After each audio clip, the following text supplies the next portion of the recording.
time to roll. Time to roll to the hole. We rollin'! Yeah! This is what we do and why we do it. And nobody does it any better than we do. It's your night, your fight, so get it right, baby.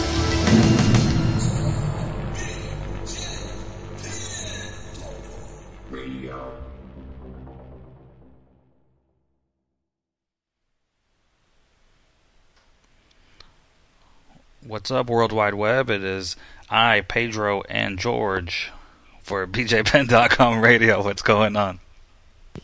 What's going on, man? Nothing much, bro. Nothing much. That was like the weirdest intro ever right there, huh? You probably just creep people out. Yeah, I think so. My bad. Yeah, maybe I should like have a script or something. I need a writer, man. We need to hire a writer. Yeah, somebody to just do verbatim our entire dialogue, right? Yeah. And hand a script, and we'll just start yapping off of the script. Need teleprompters and all that. I know, seriously, right?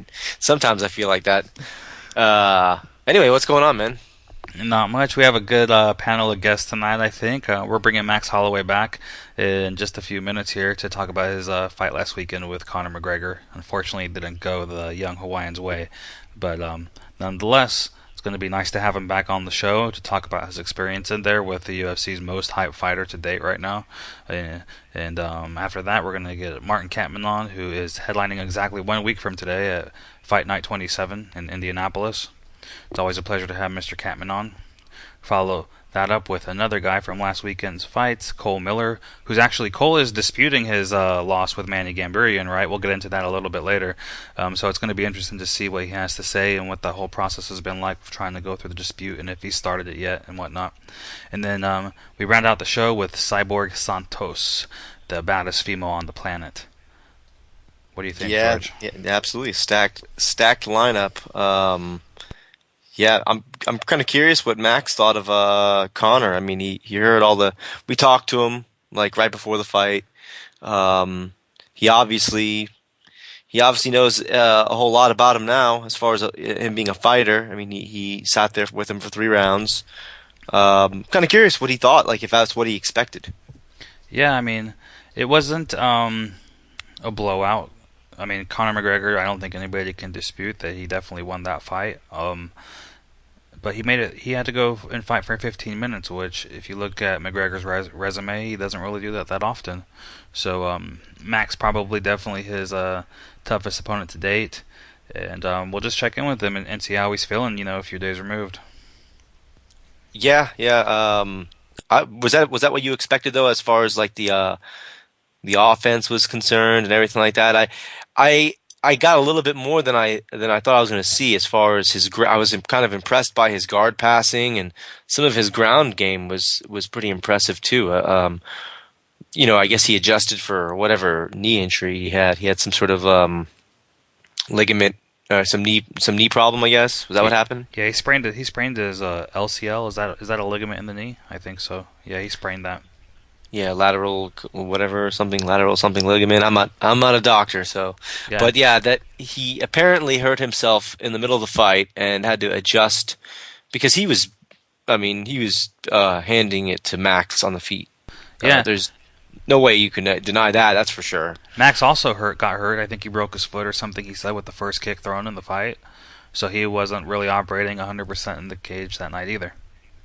Oh, well, I had no idea. I did not know that. I didn't know that he had hurt himself. So he hurt himself pretty early in the fight then, huh? I think he said the first kick. We'll ask him when he comes on the show, but I think that's what I read. Yeah, that's really interesting. I'm kind of curious as to how he thinks the fight would have developed any differently. It's always interesting when an injury happens really early on in a fight and to see how the adjustments are made, and especially if the person with the injury won. In this case, Conor also had a problem, so maybe it's a wash. Yeah, probably a wash. I don't think Max is going to come on here and make any excuses tonight. You know what I mean? Because his foot was hurt. But definitely, it happened. So Conor looked good though. He's a super confident fighter, and that means a lot. I'll tell you what though, man. I certainly got crushed in those picks, huh? Yeah, I mean, we neither one of us did that great, but I think the biggest shocker of the night was Chael Sonnen by submission in the first. Wow, I mean that was pretty nuts, dude. Yeah, I mean, it didn't even look like Shogun showed up. Apparently, he had a great camp, but it didn't even look like he showed up. It's really unfortunate because I think Shogun is a performer and he just didn't really get a chance to get off in that fight at all. And who knows what could have been if he would have been able to throw some strikes and kind of mix it up in there. But Sonnen pretty much took over from the opening bell, and that's all she wrote. Yeah, he controlled it on the ground. He's got some better submission skills, for sure. He showed that.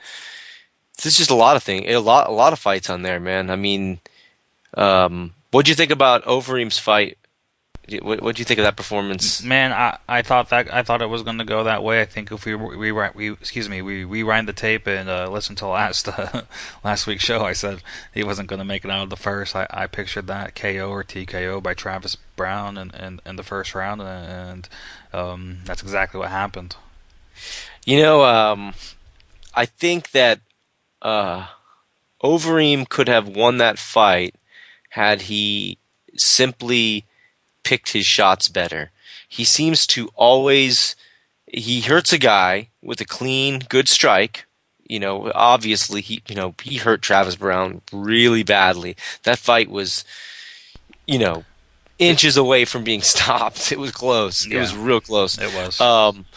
And then instead of picking his shots and landing the good hard strikes and looking to place those heavy knees better, he didn't bother with any of that. He just decided to throw everything he had, and unlucky for him, Travis Brown survived that flurry, and he's not the first person to survive the flurry.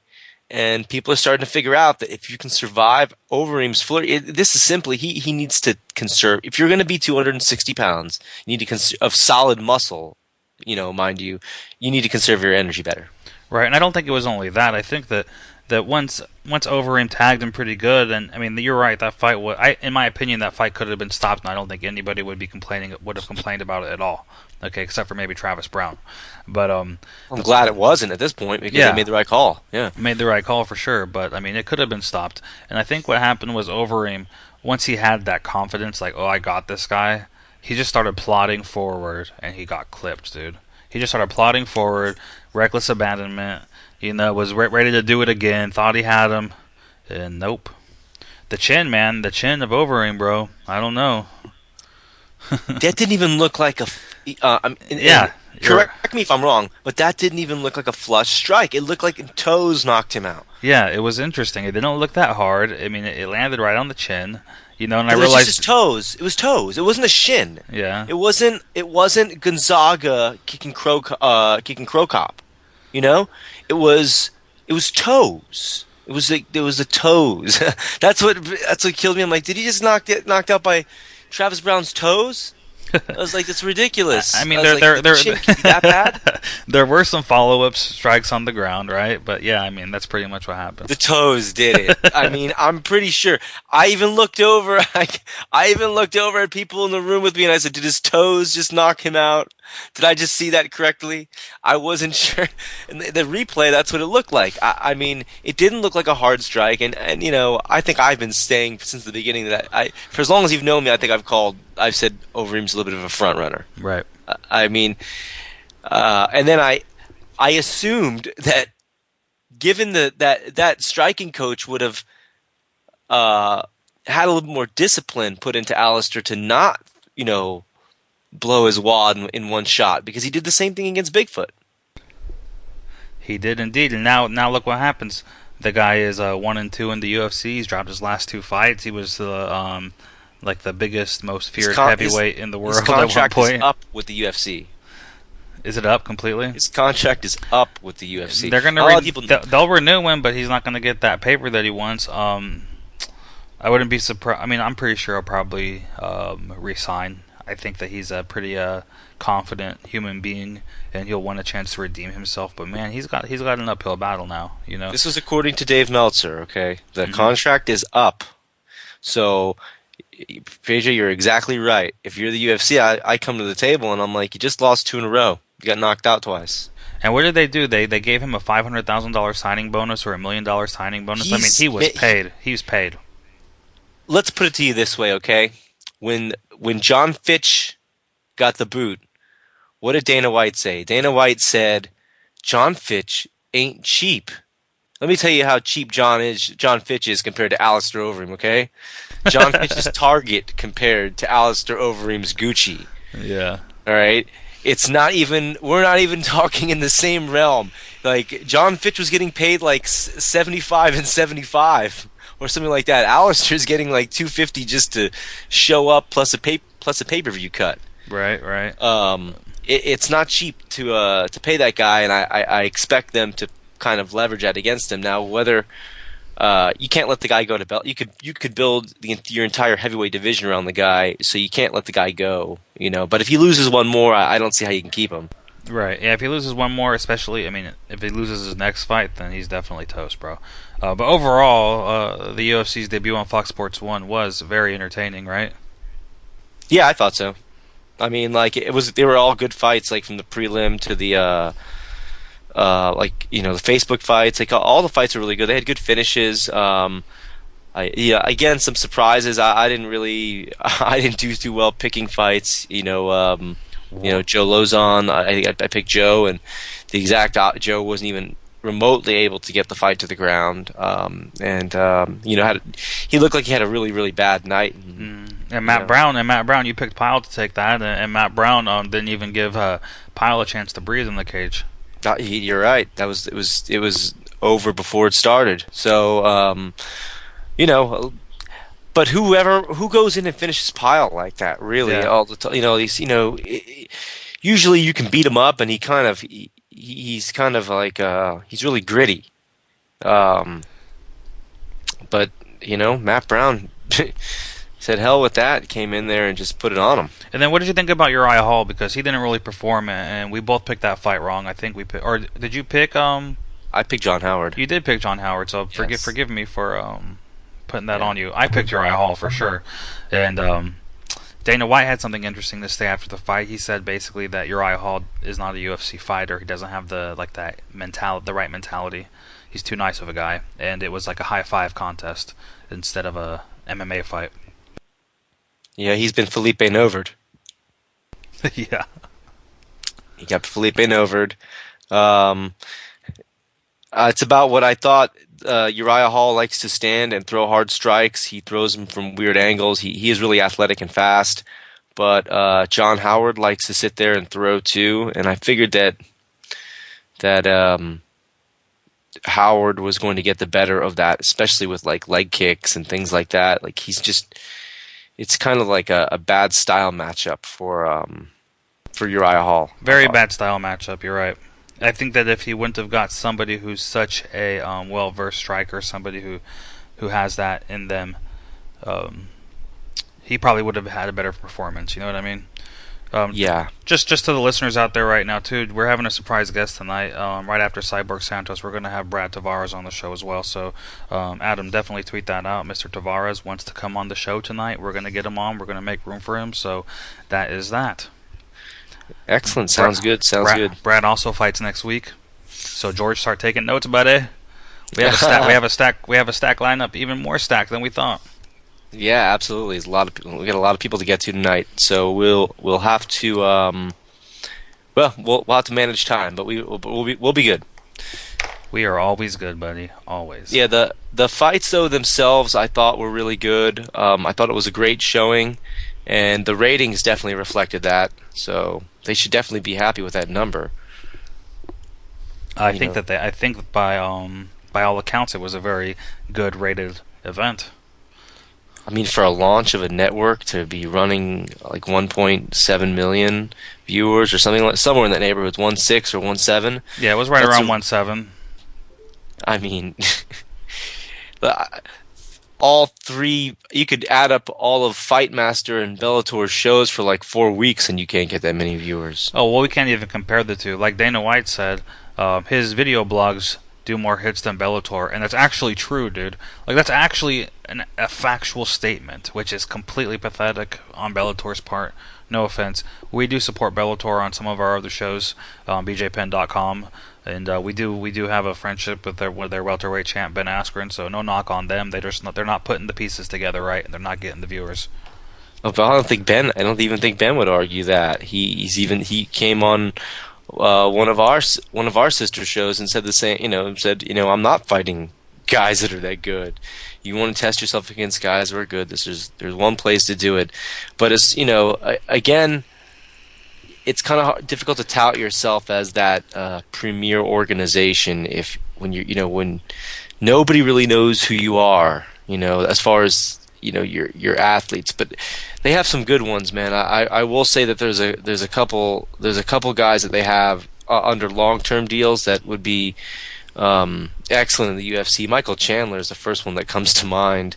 That's a guy that needs to be fighting in the UFC for sure. Yeah, and he's definitely happy being their poster boy. I don't see him going to the UFC. He just re-upped on his contract, and according to Bjorn Rebney, he's the highest paid lightweight in the world. Is that true? I don't really know. They usually fight in these Indian reservation casinos where you don't really have to disclose payroll, so I don't really. There's no way to validate that, but yeah.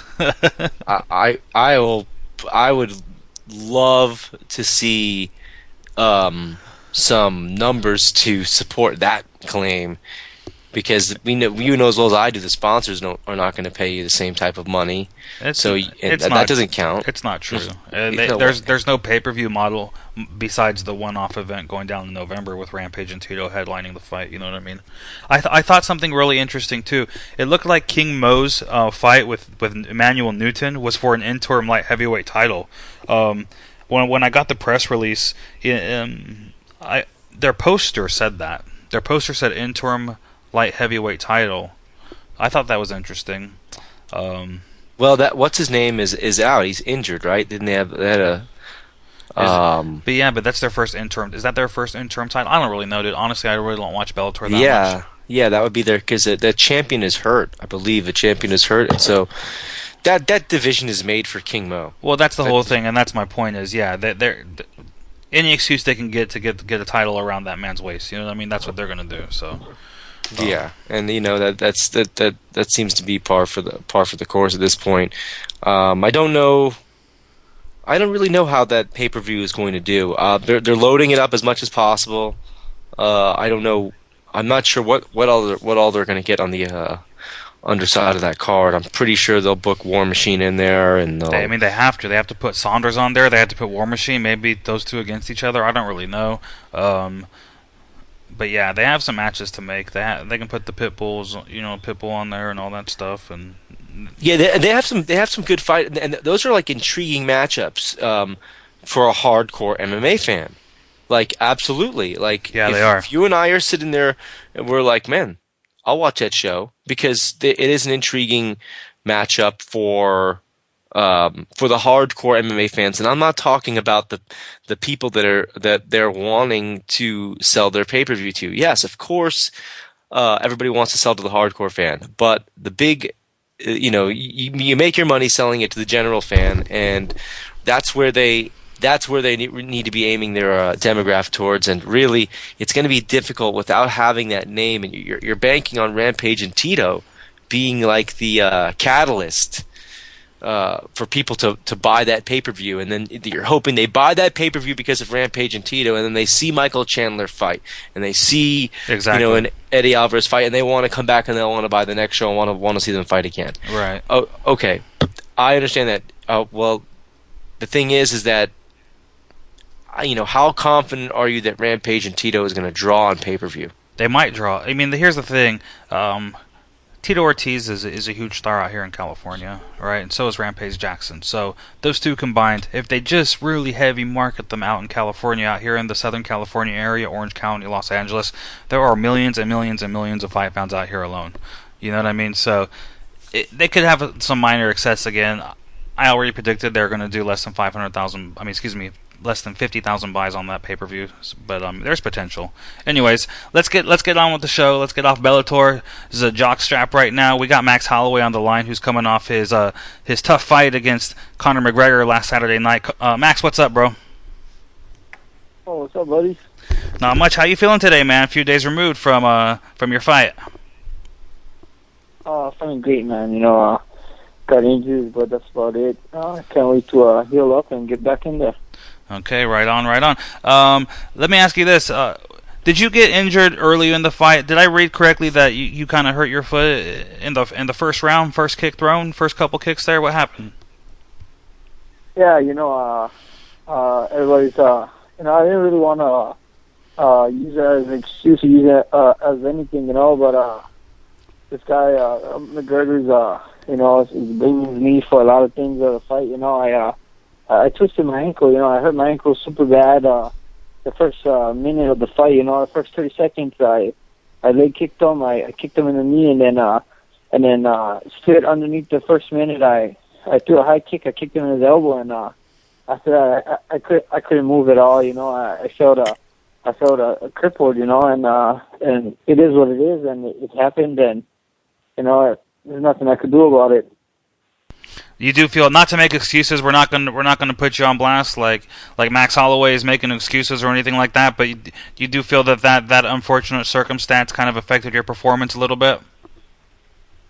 Yeah, for sure. Anybody who watched my fights before, I did a lot of movement before, and I just couldn't move. I'm not saying that. I'm not saying exactly what you guys are saying. I'm not saying that the fight would have been any different. I just would have been. I just feel like I would have been able to move a little bit more and get out of some punches that I was taking that I thought I didn't take. Anybody could see that I wasn't being myself that night. Right. Now you fought Conor McGregor. You guys went the full 15 minutes, which he's a known finisher. But did anything surprise you in this fight about him? No, nothing at all. I went in there. I knew what to expect. And nothing really surprised me. I felt great. I had a great training camp. He just came out the better man. After he fought 2 hard-fought rounds, he got his hand raised, and respect to McGregor. So when you look back at it, technically, the injuries aside, he says he also hurt his knee. Is there anything that you look back at and you're like, well, technically I could have done this better, or we should have maybe done this during training camp? Because you did have a bit of a short camp for each other to prepare for each other's styles. So when you look back at it, is there something you would have changed maybe in your camp as far as training for a guy like Conor?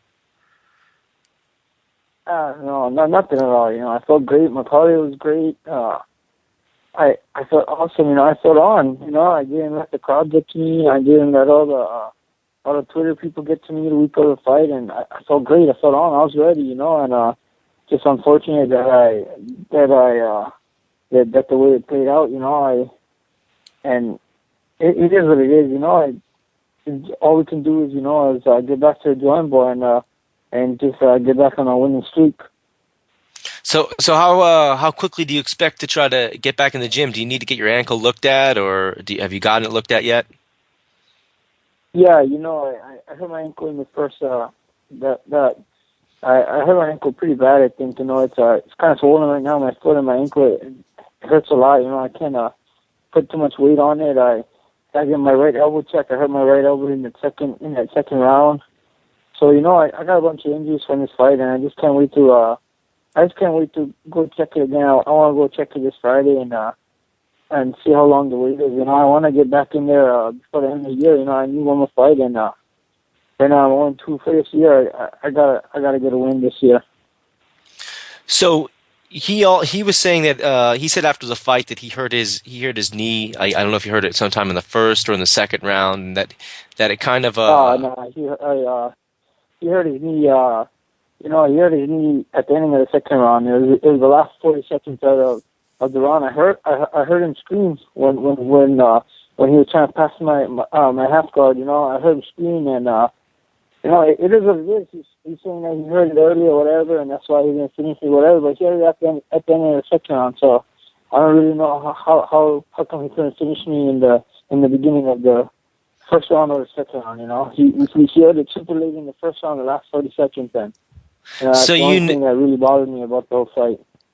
So you knew exactly when he hurt his knee. It was when he was on the ground with you when he was trying to pass your half guard. Yeah, he's trying to pass me a half guard. They're showing the replays. You guys can go see it. It's the last 40 seconds of the second round. I had him in my half guard, and he twisted a certain way, and I extended my hips, and I heard him scream, and I was kind of I didn't know what was happening, but that's when his injury came about. Well, that's it. Nobody really noticed. Did you have like a lockdown on his leg, and he just tried to pull his knee out? Yeah, I had his ankle. I had a lockdown on his ankle, and he tried to twist his knee a certain way, and I think I just kind of hipped it, and then it was in a weird angle, and I hipped into it. So and he screamed when it happened, but he kept fighting. So I was like, oh, I guess nothing's too wrong, Well, Max, man, regardless of the outcome, I think it was a real entertaining fight. I think you both definitely delivered. Couldn't ask for anything more from you, man. How's it feel to be back home now, though? Feels good, right? Yeah, back with my family. I got a wife. I got a little son. And so it's always good coming home to them and seeing their faces and. Just hanging out with family. Now I got a little extra time to hang out with them now, and I'm just grateful. Everything happens for a reason. I just can't. I just gotta live day by day.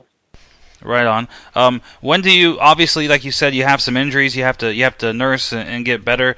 But when do you start contacting the UFC saying, get me back in there? Because like you said, you want to win this year. You know what I mean? You definitely deserve it. You're the guy they call in on short notice. You step to the plate, you do it. So when do those talks start? Do you have any idea?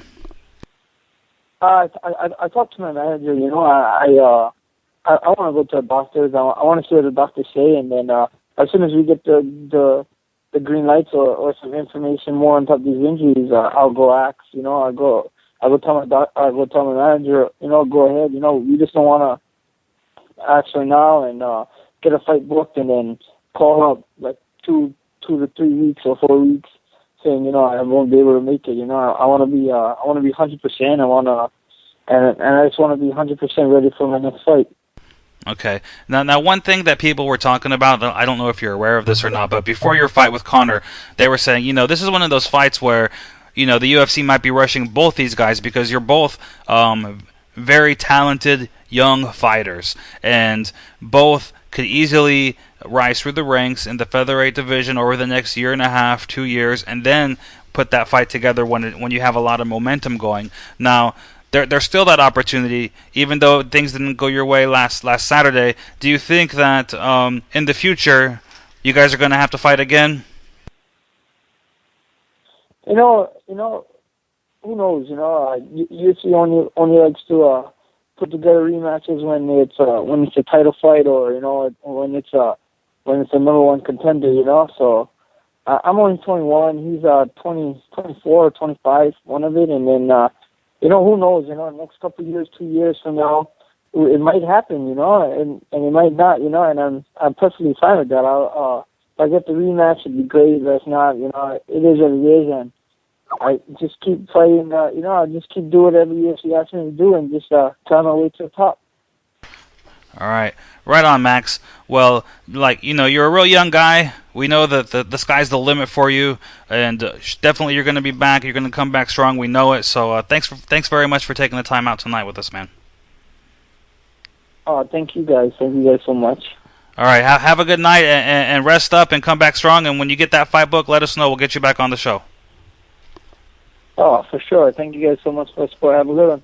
All right. You too, Max. All right, Mr. Matthews.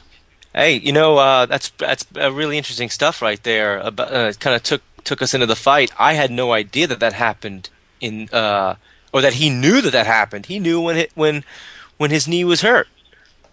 Yeah, I mean he was in there with him, so apparently he knew, and he sounded a little upset that McGregor was trying to play it off that it happened way early in the fight when actually it happened towards the end of the fight. That's really interesting. I don't recollect exactly what McGregor said, or did he actually detail when it happened in the fight, what he did? I don't know. Honestly, no clue. I'd have to go watch the presser because he talked about it during the post-fight press conference, and yeah, I'm not going to rewatch it though to find out. Maybe Adam knows.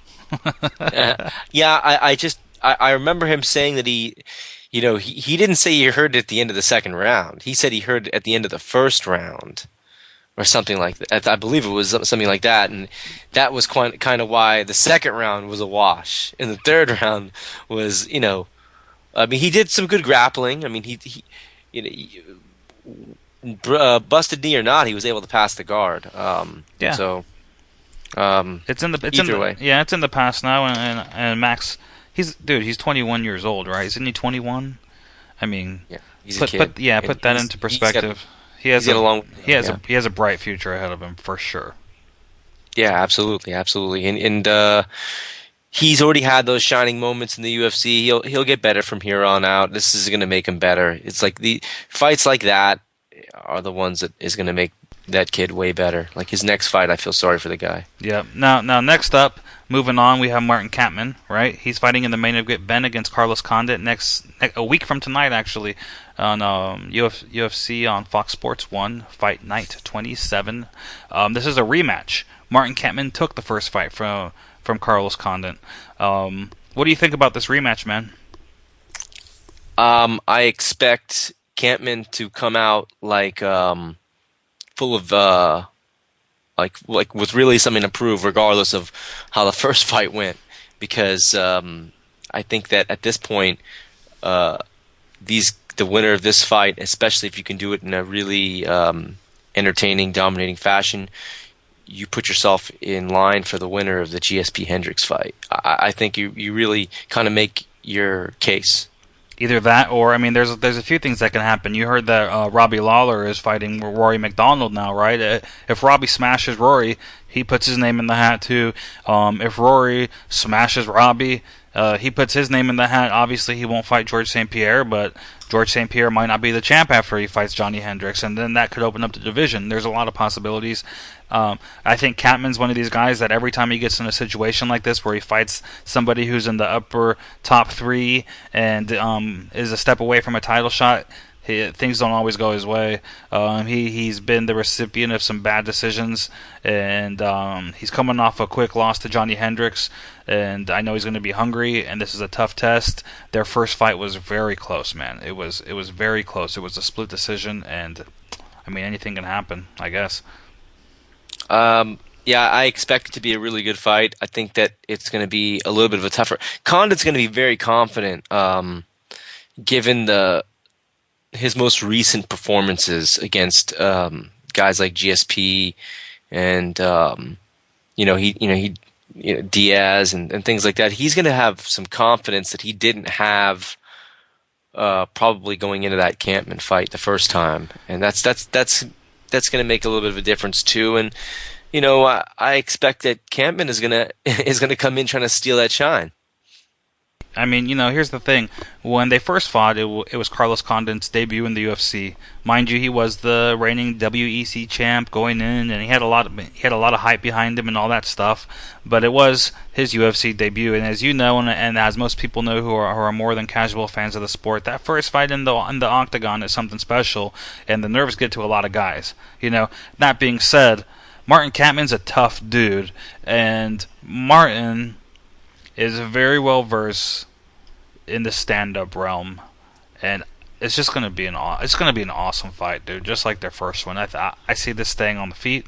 I don't know anything can happen, but I think that's where it's gonna be, and these guys are gonna slug it out. I think it's gonna be a real technical stand-up fight. Yeah, Condit. The thing is that I actually think that Martin Kampmann's a more well-rounded fighter. I think that he's better on the ground. His wrestling is extremely underrated, probably from being in a room full of nothing but wrestlers for year after year after year. When I think of like, I've told you this in the past.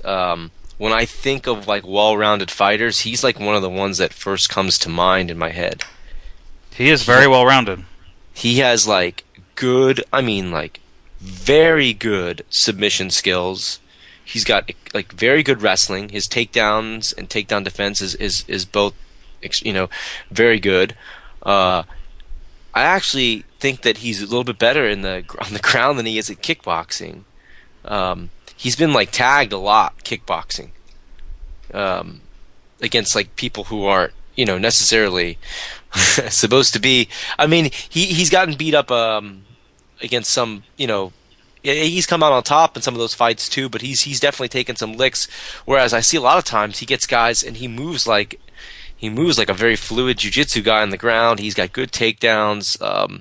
And again, I kind of attribute that to training at Extreme Couture with all those guys who have like more of his grappling base that kind of rubbed off on his striking base. Right. The camp formerly known as Extreme Couture, I guess, is what we should call it now, because not that many guys are there anymore. I think is Kampmann over at Syndicate now? I don't know where he's at. We'll ask him. We'll ask him where he trained at for this fight. I'm kind of curious about who he brought in, and this is a big fight, dude. It's like you said before. You brought up the other scenarios, the other guys. For Kampmann, I mean, this is a really, really big fight. He won 3 in a row. He dropped that fight to Hendricks, and I know that he really wants to put himself back, shift the momentum back in his direction. Yeah, so. I mean, Hendricks went out there and he put him away in under a minute, if I recall. It was a very fast fight. He got caught. Carlos Condit is in more desperate need of a win than Martin, regardless of the circumstances. I know he fought for the title and whatnot, and he lost that fight, but he also lost his last fight to Johnny Hendricks. He's down 2 in a row, and you never want to see a good fighter go down 3 fights in a row, because that significantly is a stain on their UFC career, contract, their pay eligibility, all that stuff. All fighters want to avoid that 3rd loss in a row, and I mean, Condit's in a must-win situation. I don't want to make any mistake out of it. There's no danger of either of these guys getting cut. Let's not be. That's not what I said. I just said that he needs a win. If he doesn't win it, the thing is that he's got to. They won't cut either of these guys because Condit has some extenuating circumstances on some of those losses. I mean, he's looked good in some of those losses. And Kampmann, I think he won 3 or 4 in a row before he dropped that fight to Hendricks, and stuff happens. I mean, this is again those fights that these guys have been fighting are at the top of the division. They're fighting 1 versus 2, 2 versus 3, 1 versus 3. These are like the guys that are nestled into the top 5 of the weight class. So somebody's got to win and somebody's got to lose. It's just the nature of the game. Yeah. And they're both A-level fighters. We've sang both of their praise numerous times. I think they're both great. It's going to be a great fight. I mean, I haven't picked. It's hard to pick yet. It's hard to pick. It's a very difficult fight to pick. What's the line on it? Do we even know? No clue. It'd be interesting. Hannah will tell us. Because it is a close fight. It is a close fight. What are you kind of thinking? Like, I know you're probably not making a solid prediction just yet, but what are you thinking? I got to go with my boy Martin all day, every day. I've been working with Martin for several number of years now, and I always believe in the guy. I was kind of leaning towards Martin also. It's so close though. It's one of these fights that's just so close, and so I'm just kind of curious as to how it'll. You've touched on so many different things. Like a Condit's kind of like his mentality going into it. When he has to. The danger of, possibly not being able, or not making the same type of money. I mean, the bottom line is for guys is that you want to win. You want to put on entertaining fights that people really, really need to win. And, in a fight like this, where with title implications, you can't expect. I expect both these guys to really come out and bring their best. Yep, and we have him on the line right now to talk about it. Martin, what's up? What's up? How's everything going, man? We're a week out from the big night for you. Yep. Everything's going good. I'm feeling good, and I'm feeling ready to kick some ass. Okay. I was looking at the stats and all this stuff, and obviously we know you guys, this is a rematch, right? And this is a rematch where you won the first fight. You guys were also the main event way back then on another fight night card. Here we go. We fast forward a couple years in the future, and you find yourself right back there. But what's different about this fight than the last fight? We're two different guys, I'm sure there's still a lot of similarities in our styles, but we've both improved a lot. I definitely know I've improved a lot, and I'm sure Carlos will say that he's improved as well. But I feel I've improved, my game a whole lot, and can't wait to go in and show it. Do you think that he's going to be a little bit more hungry this time, not only to avenge the loss that he got from you in the first fight, but also because he's coming off two consecutive losses, and nobody wants to drop 3 in a row. I think he was pretty hungry the first fight too, but I'm sure he's going to be hungry this time around. But that's good. I'm sure. I hope he's hungry. I hope he's motivated because I want to fight and I want to beat the best opponent there is. Okay. Now, we were talking about this before you came on the show, Martin. Where did you spend the majority of your camp for this fight? I'm sorry, you broke out a little bit there. I said we were talking about this before you hopped on the air with us, but where did you spend the majority of your camp for this fight? I've been training in Las Vegas and training at Extreme Couture, training at Syndicate, and training at Drysdale. So I kind of bounce around where I feel I can get the best training. Is that what you've been doing for the last couple fights?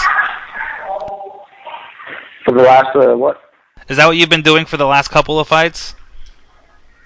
No, I used to do not everything, but I used to train majority of my training at Extreme Couture. But lately, I've been bouncing around more, and I've been training at Drysdale's gym for a long time, ever since he started the gym. Back in the day, he used to teach at Extreme Couture. So ever since he opened up his own gym, I've been going there as well from time to time. And he's a really good jiu-jitsu guy, so I feel he's always beneficial to train with. But this time around, I still do the, but I go to other gyms from time to time as well. Do you think that's gonna improve your game overall by doing that, by hopping around and getting different looks at different places?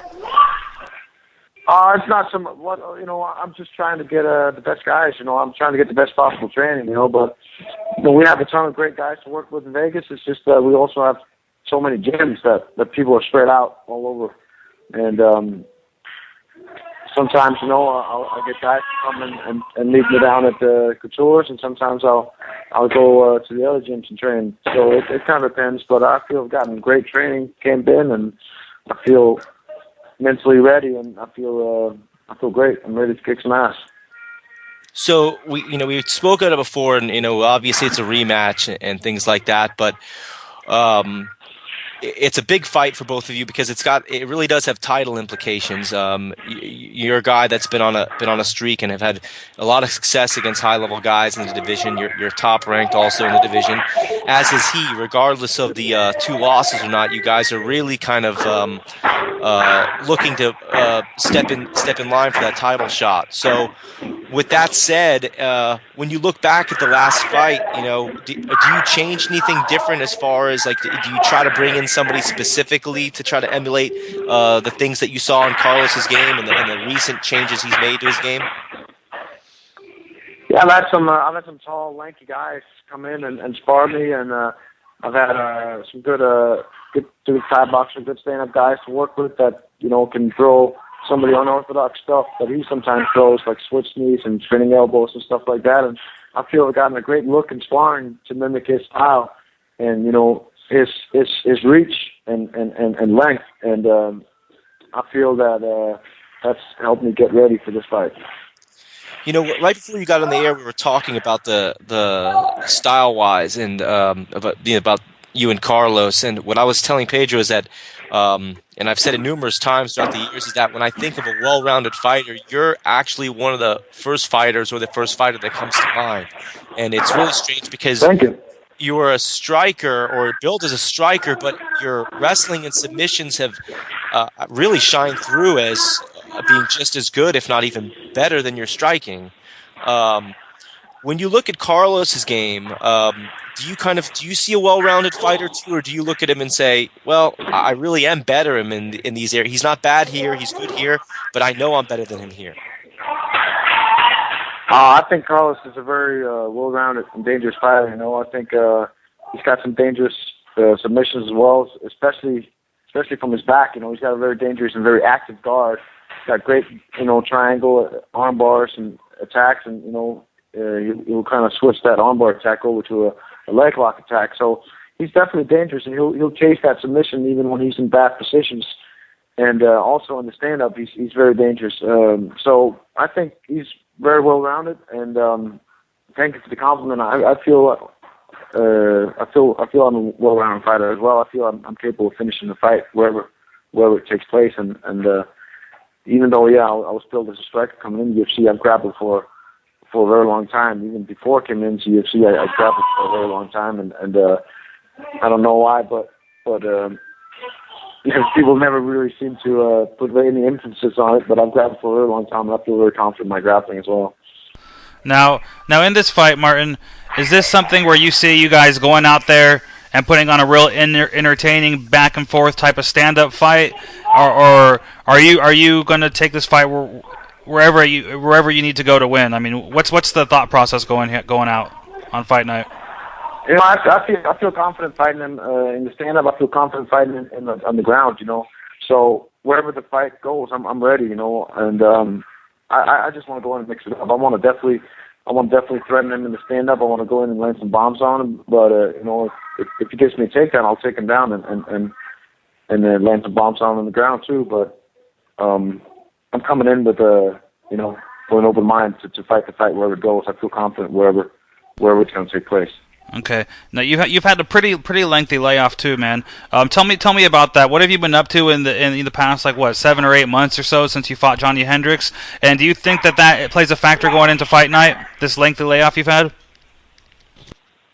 Oh, it's just more than anything. It's helped me get over a lot of injuries that I've been having for a long time. It's been bugging me. I've had some knee issues, and I've had other injuries that's finally starting to get good and get me strong. I feel for the first time in a long time, I feel very, very ready. I feel my body's good and I feel strong. And before I've been having too many nagging injuries, but a long layoff has really helped me and get my body back on track. So was that intentional on your? I wanted to get back in. I wanted to get back in earlier and fight. To race that, get back in the win track. But my knee was just I was getting fluid drained out of my knee for every time I'd go and do the slightest workout, my knee would swell up and I'd have to get it drained for a lot of fluid. So that was bugging me, but it's gotten better, and you'll see Wednesday. Okay. Now let me ask you this, man, because there seems to be a relative pattern in your career and your performances that things haven't really always gone your way. When you get an opponent like Carlos Condit, I could say the same thing about Paul Daly. I could say the same thing about Jake Shields. You go in, same thing with Johnny Hendricks. You get on these nice little runs, right? And where you're a fight or two away from a title shot, you get the marquee matchup, and then something happens. Is that something you're aware of going into this fight? And have you prepared yourself mentally for once again another big opportunity to take out one of the absolute top guys in the division and try to put yourself in the position to contend for a title? Yeah, I feel more mentally ready than ever before. I think the mental game is definitely something that I've been lacking recently in my fights, and when I used to fight back in the day, I fought more tenacious and more for the kill, and that's been something that's been slowing down, and I've had a bad habit of starting slow, and that's cost me. Got me knocked down when I fought Ellenberger, but I got back and knocked him out, and it cost me in the last fight starting slow. So I feel that the mentality of the fight game is definitely something that I improved the most on, and I feel like I got a lot left to show. I got a lot more to show than I've shown in the UFC. I've only been showing half my capabilities. I feel like I got a lot left to show and show my full potential when I fight, and I'm going to do that Wednesday. Where do you think a win over Carlos gets you in the division? Because you faced the who's who. You faced everybody that there is to face, except for like a George St. Pierre. So where does that put you?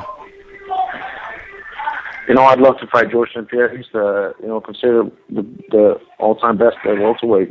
So he's the guy I'd really like to fight. Of course, and I have goals and I work hard to achieve every day. To get the title. That's my goal, and I'd love to fight George more than anything. So hopefully beating Khan is going to put me back on top of the division because, I'm ranked in the top 10. He's ranked in the top 3. So beating him is going to put me back on top where I want to be. But whoever I got to beat to go to achieve my goal is I'll beat him and I'll do so in decisive fashion. Yeah, we're talking a little bit about the mental part of this whole about the whole fighting game. Everyone says and speaks volumes about how important it is to be confident and to have your head right going into fights and things like that. But this fight is really interesting because you have the win over Condit. So most would think that mentally that you would have the edge no matter what going into a fight like this. He's down 1 on you no matter what. You have the chance to really just kind of seal the deal with ever having to probably fight him again. Really, if you beat him a second time. But then at the same time, he's had a lot of success against. He had a pretty decent showing against George St. Pierre. He beat Nick Diaz, and he's grown a lot as a fighter. So when you look at the mental side of this thing going into the fight, really, do you still kind of hold the advantage there because you hold the win over him? I think I don't put too much in the first fight. It's a while back, but I'm sure he does. I know he does because I know he's been asking for a rematch. He asked me personally, and he's a competitor. He won't avenge that loss, so I know it's nagging him. It's the back of his mind that loss is nagging him, and that's just the extra pressure on him. But I like him. I like to fight him hungry. I want to fight him hungry. I want to fight him motivated, and I want to beat him. I want to beat him at his best. George, your mic's on mute, buddy. Sorry about that. Stepping away from the Condit talk for a second, there are a couple of new entrants to your division that you fought at 185 for a while, and now you have guys like Hector Lombard and Husamar Palhares coming down to 170. What do you think about these guys moving down to 170? Do you think you're going to have any better success because 170 is extremely stacked? Yeah, 170 is a stacked division. And there's a ton of tough guys to fight, So I think it's just probably one of the most competitive divisions. Of course, we got GSP on top. He's the champ for a good reason. He fights smart and he's a great fighter. But I think it's interesting. I'm looking forward to see how they're going to do at 170. Do you have a chip on your shoulder at all for being the underdog in this fight, even though you won the first one, or do you kind of expect that going into this rematch? Man, I love proving the odds makers wrong. So, I've done that countless times, and that's just means more money for the guys betting on me. So I'm happy to make those guys some money. Right on. Why do you think that is, though? Because like I said, you won the first fight. You know what I mean? You've already proven that you can beat him. So why do you think that there's such a disparity in the betting lines right now? I think the reason is that a lot of my fights, even the fights that I've won recently, I've started slow. I've been, when I fought Elmberger, I got knocked down first before I came back and knocked him out. And then I fought Alves. I was starting to get behind a little bit in the second round when he was starting to get the better of me before I finished him off with the guillotine. But then they look at that and think I might take some time to warm up, but I'm coming in with a stronger attitude than ever, and I feel mentally ready. And if I fight at my best, then I believe I can beat anybody that the UFC put in front of me. And I haven't only shown 50% of my capabilities. And if I can go to 100, then then it's going to be a short night for Condit. Right on. Now, Condit also, he hasn't finished the fight, I don't think, in like little over 2 years, since 2011, when he fought Kim Dong-hun. He hasn't finished. That's the last time he had to finish in that fight. Do you look at that and go, maybe he's on the downslide, considering he's lost his last two, hasn't put a guy away in a while, or on the other hand, you finished 2 of your last 3 fights? Definitely not. I think Condit's a finisher. He had GSP hurt. He knocked GSP the champ. He was the champ. He knocked him down and almost.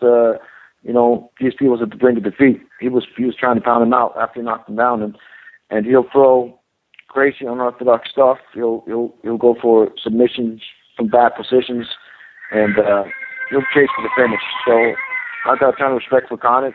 I think he's a great competitor, and he's one of the competitors that I enjoy watching fights because he usually always brings it, and he comes for the finish, and that's something that I enjoy watching. So that's something I do myself. I like to come in there and chase the finish and go for the kill, and that just got the recipe to make this fight spectacular. If you could talk a little bit about a couple of upcoming welterweight fights that are obviously relevant to you in your division right now. When you look at GSP and Hendricks, obviously, like you said, you haven't fought GSP yet, but you have fought Hendricks. You've trained with him before. When you look at that fight, and and again, you've been watching GSP for many, many years. Like when you look at that fight, how do you see the fight going? How do you handicap or break down a fight like that? I think Hendricks got a good shot at if he can go in and land one of those bombs on GSP, he's definitely going to hurt him, and he can put him away. But I think GSP is going to fight him very cautiously. I think he's going to fight him kind of like how he fought Koscheck the second time, because Koscheck's got that big right hand too, and he's going to stay on the outside and use his jab a lot, and kind of stay on the outside. And whenever Hendricks comes in and tries to get him, he's going to dug under and try to take him down. That's the game plan I think he's going to come out with, and whether they'll be able to implement it, we'll see. I think he's the favorite, and I think he's the favorite for a reason. But I definitely it's interesting, and I'm looking forward to watching.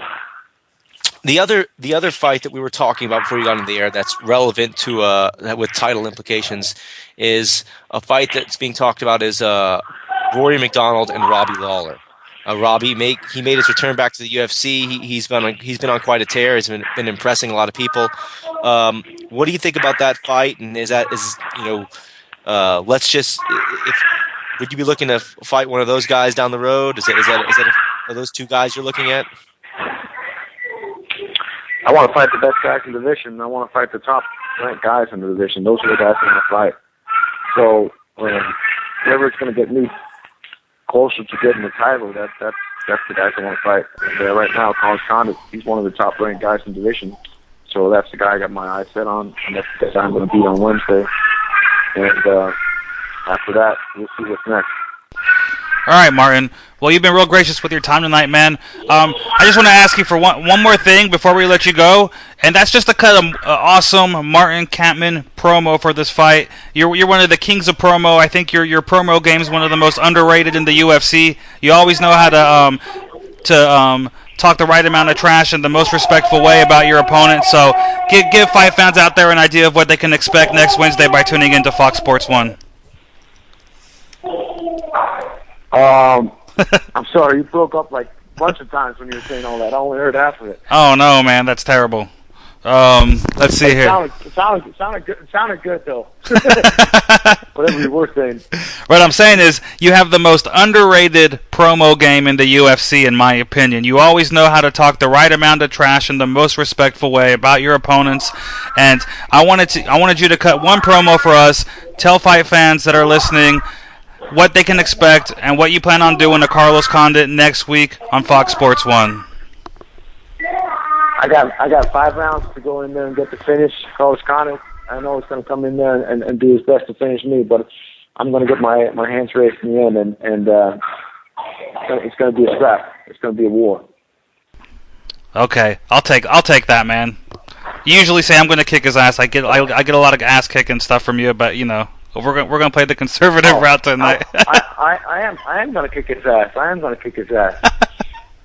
Right on. All right, Martin. Well, good luck next week, bro. And we'll be in touch soon, man. Have a good last week before the fight, and good luck. Thank you, guys. Appreciate it. All right, have a good one. You too. Why are you laughing, George? Why are you laughing?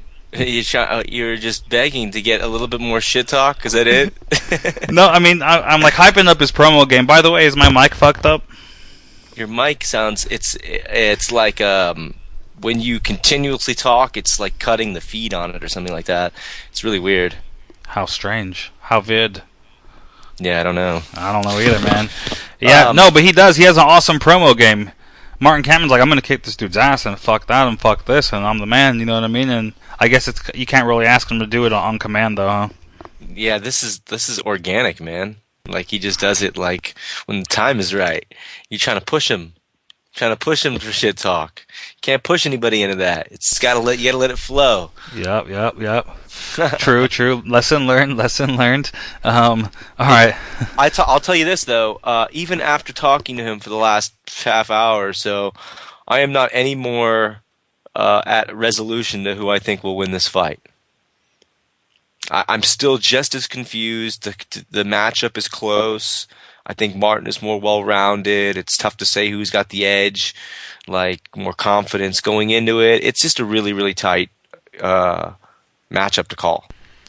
It's a very close fight. It's going to be a very close fight, just like the first one. Again, I think that if you break it down style by style, they're pretty even with a slight edge to Martin, and probably two of the three of the major areas of MMA, maybe all three, maybe cardio too. Maybe he has better cardio. They're probably both cardio kings, so that's probably a wash. Who knows? This is a 5-rounder? It's a 5-round main event. Okay. Well, that's automatically going to make it very different, isn't it? Yep. Because if it gets past round 3, which it very well could, Condit has a lot of experience in 5-round fights. I mean, you know, he's a cardio beast too. Let's not forget. He is for sure. He's not going to tire. No, he's not. I don't expect Martin to either. The training in Vegas is brutal. The climate makes training in Vegas just brutal. Just terrible out there. But it's not any more fun in Albuquerque. So up in those mountains and things like that, it's going to be just as bad. It's same general region, to be honest. I mean, it's a plane flight away, but you can make that drive in a couple hours, and they're not that far from each other. So same general climate. Yeah, and I expect maybe Condit to have he's going to have a little bit of an edge, I think, in the conditioning department, simply because if it goes to a 4th or 5th round, he's been in those waters before with a guy like St. Pierre and a guy like Diaz, and he's, that's helpful, man. When you get into those deep waters with a guy like Nick Diaz and a guy like GSP, that is extremely helpful, It's what never worried me, like when we go into all these 5-round fights with BJ, that were it's like, well, every fight was a 5-rounder with BJ, right? Every fight he trained for, and when you have that ability, when you've gone through those camps and you're like, it's just another 5-rounder, right? The last fight was a 3-rounder. What if the last fight would have gone to a 4th and 5th round? True. So it's something to be said about that, and I guess that's why the matchup is so intriguing, and it's very tough to call. I really don't know. What you said he was the underdog, huh? Yeah, apparently he's the underdog, a considerable underdog too. Let me pull up my message from Adam here, who's an awesome man, always giving us the proper facts. Shout outs to Adam Conklin from bjpen.com. Let's see here. Condon is minus 245, and Kampmann is a plus 205. So, yeah, okay. Well, he's slight. I mean, it's even given. I guess they're giving a lot of credit for the recent performances versus the win from years ago. So, I mean, hey, whatever, I think that the UFC marketing machine has gotten behind Condit, probably because he did hold UFC gold at one point in his career. He's had a lot of eyes on him, and I don't think the odds makers always get it right. I actually think that if you're looking for money bets, that MMA is one of the most fruitful sports you can bet on, because some of these guys are really clueless. Yeah, I mean, there's no way to know for sure, man. And in a lot of these betting sites, you can pick the round the person's gonna win. You can pick if the person's gonna win by TKO submission. I have no idea what the line was on one of those sites for Chael to beat Shogun by submission, but I can assure you that it was like plus 1,000 something. Yeah. Okay, and that's it happened. And none of us expected it. Everyone's jaw dropped. Like, what did we just see? But it happened. And it's just one of those things, like you never can tell. Martin can come out there and blitz him in 10 seconds. He absolutely can. I mean, we'll see what happens. Like I said, I always root for Martin. He's somebody I've been working with for years. He's always available to us, and I always appreciate that. You know what I mean? So because of that, I will go ahead and be a little biased on this fight and pick Mr. Kampmann, which you rarely ever hear me say. And I'm not even going to sugarcoat it. Okay, there's a bias. I always keep it real. That's what it is. He's fighting on a great card too. I mean, that co-main event, Donald Cerrone, Rafael Dos Anjos. Court McGee's fighting on that card. Our guest later tonight, Brad Tavares, is fighting on that card. Again, that's a week from tonight. It's a pretty good free fight night on Fox Sports 1. Yeah, for sure. It's going to be, and we're getting a lot of these cards in the next couple weeks. So Fox Sports 1 is going to be. I think you're going to be really pleased with the amount of UFC content that they get. Because the hardcore fans really MMA fans are really loyal, like to the point where they will sit there and check to see, what channel something is on, and they're going to try to find the show. That was pretty evident given those ratings and things like that, and I think that a lot of people are gonna make good names on these Fox Sports 1 cards, and it looks like it's going to be good business for everybody involved, really. And last weekend was a good kickoff, and we're going to probably follow it up with a good fight this Wednesday. I just don't see how Condit can't make it be a bad fight. Any way you look at it, it's going to be a great fight.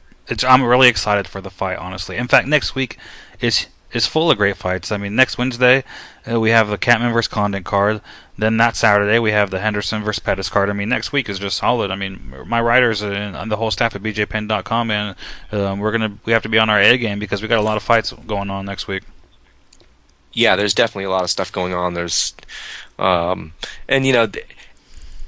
fight like this, man. This has the makings to be like a war. Like, Condit puts on good fights. Kampmann has put in some of the best fights I've ever seen. Literally, yeah. Literally, yeah. Dude, his fight with Diego Sanchez, oh my gosh, it's one of my favorite fights. That was so nuts. Thiago Alves? Yeah, insane. He's had some barn burners, and Johnny Hendricks put him away, but he is very hard to put away. He never gives up. He never quits. He goes for the finish all night long. I mean, talking about Martin Kampmann, of course, and yeah, can definitely expect fireworks. Up next, we have one of your teammates, man, Cole Miller. What do you think about that? Should I get him on the line or what? Yeah, go ahead. Let's do it. All right, let's do it. Let's try to get Mr. Miller on the phone right here. I'm actually calling him out. So, Mr. ATT, Cole Miller ATT. George is the new member of American Top Team in Atlanta, Georgia. George, tell us about that. Yeah, no, Cole is pretty popular with our team. Jucal goes and trains down there with him all the time. I train at ATT down in just north of Midtown in Atlanta, and it's a pretty crazy squad in there. You've got Rafael Asunção in there, you've got Jucal in there, and again, even earlier that Jucal was telling me, he's like, "Oh, make sure you tell Cole I said hello." All right, well, you can tell him right now, George. Go for it. He's on the line. So Cole Chukau sends his love. Oh, awesome, cool. So what's going on, Mr. Miller? First of all, thanks for joining us tonight. You had a weird fight last Saturday, and you've been making headlines all week long about this thing, but we're going to go ahead and for our listeners and our readers on bjpenn.com, we're going to go over this again with you, man, and just get your take on it for us. You're disputing this loss. Is that something you're still planning on doing? You're trying to get this thing overturned? Yeah, I've already, my team has already spoke to the Massachusetts Athletic Commission, and we've already begun the process to get this appeal for this decision underway. So as it sits right now, the Massachusetts Athletic Commission will review the motion for protest September 12th is the way that I understand it at their next Athletic Commission meeting, and I think that's their commission meeting dates and stuff are all listed on their website. Basically, what that means is I think that they're going to decide whether or not they're going to investigate into it. So they'll probably read my formal complaint and letter, and based on what that says and what they know about the bout, they'll decide if any rules were in fact not followed in the fight, and they'll determine if they're going to investigate it. So basically they'll say, too bad, you're a crybaby, and that'll be squashed right there. Or they'll say, okay, we'll look into it, and then they'll investigate it, and I don't exactly know how long that process will take. Okay. You know what, man? Watching that fight, first of all, it was a close fight. I think a lot of people thought you won the fight, regardless of this controversial elbow thing going on in the first round. It was something that was very close, and there's always like a lot of data that you take in. As somebody like me, who we analyze the sport and we analyze each fight, and we're looking at a pipeline of 26 fighters and 13 fights on the night. We take in so much information that the whole aspect of even being eligible or even being a case to dispute that loss kind of passed me by until I heard that you were actually going to do it, and then I thought, absolutely genius, because I think you're absolutely right. They didn't deem the elbow illegal. You know what I mean? And meanwhile, he has 2 minutes to recover before he even goes to his stool. You know what I mean? You're in there. You're over there holding him up. So, for all intents and purposes, I mean, if that blow wasn't illegal, if it wasn't deemed illegal, then the fight probably should have been stopped. It was kind of a very weird situation. Yeah, I mean, it definitely should have been stopped. There's no maybe about it. The bottom line is he got a minute to recover inside of my corner, with his cornerman in my corner. That's a problem. That's one of the things that was violated right there. You got a down fighter who did not answer the bell after a minute, or rather, the bell didn't go off after a minute. Of that, I'm not sure why. It was like they took an unofficial timeout for this guy, and he wasn't ready to continue after a minute, which was spent with his teammates. Or, Ronda Rousey and Fitz Duran and his corner were all in my corner right next to me at my feet. His corner can't have his back to my back, listen to what my coaches have to tell me in between rounds. So basically he got his minute, or he got my minute in my corner, and then he got another, who knows how long to recuperate in his corner when the doctor was checking him out after the minute. And, people might be like, oh, well, what's wrong with the doctor checking him out? Absolutely nothing. But the way that protocol goes for the state of Massachusetts is the doctor has to be the first person to check him out. And referee Evil Bean didn't call the doctor over until well after his minute was passed. I believe it was about a minute and a half had already passed. And,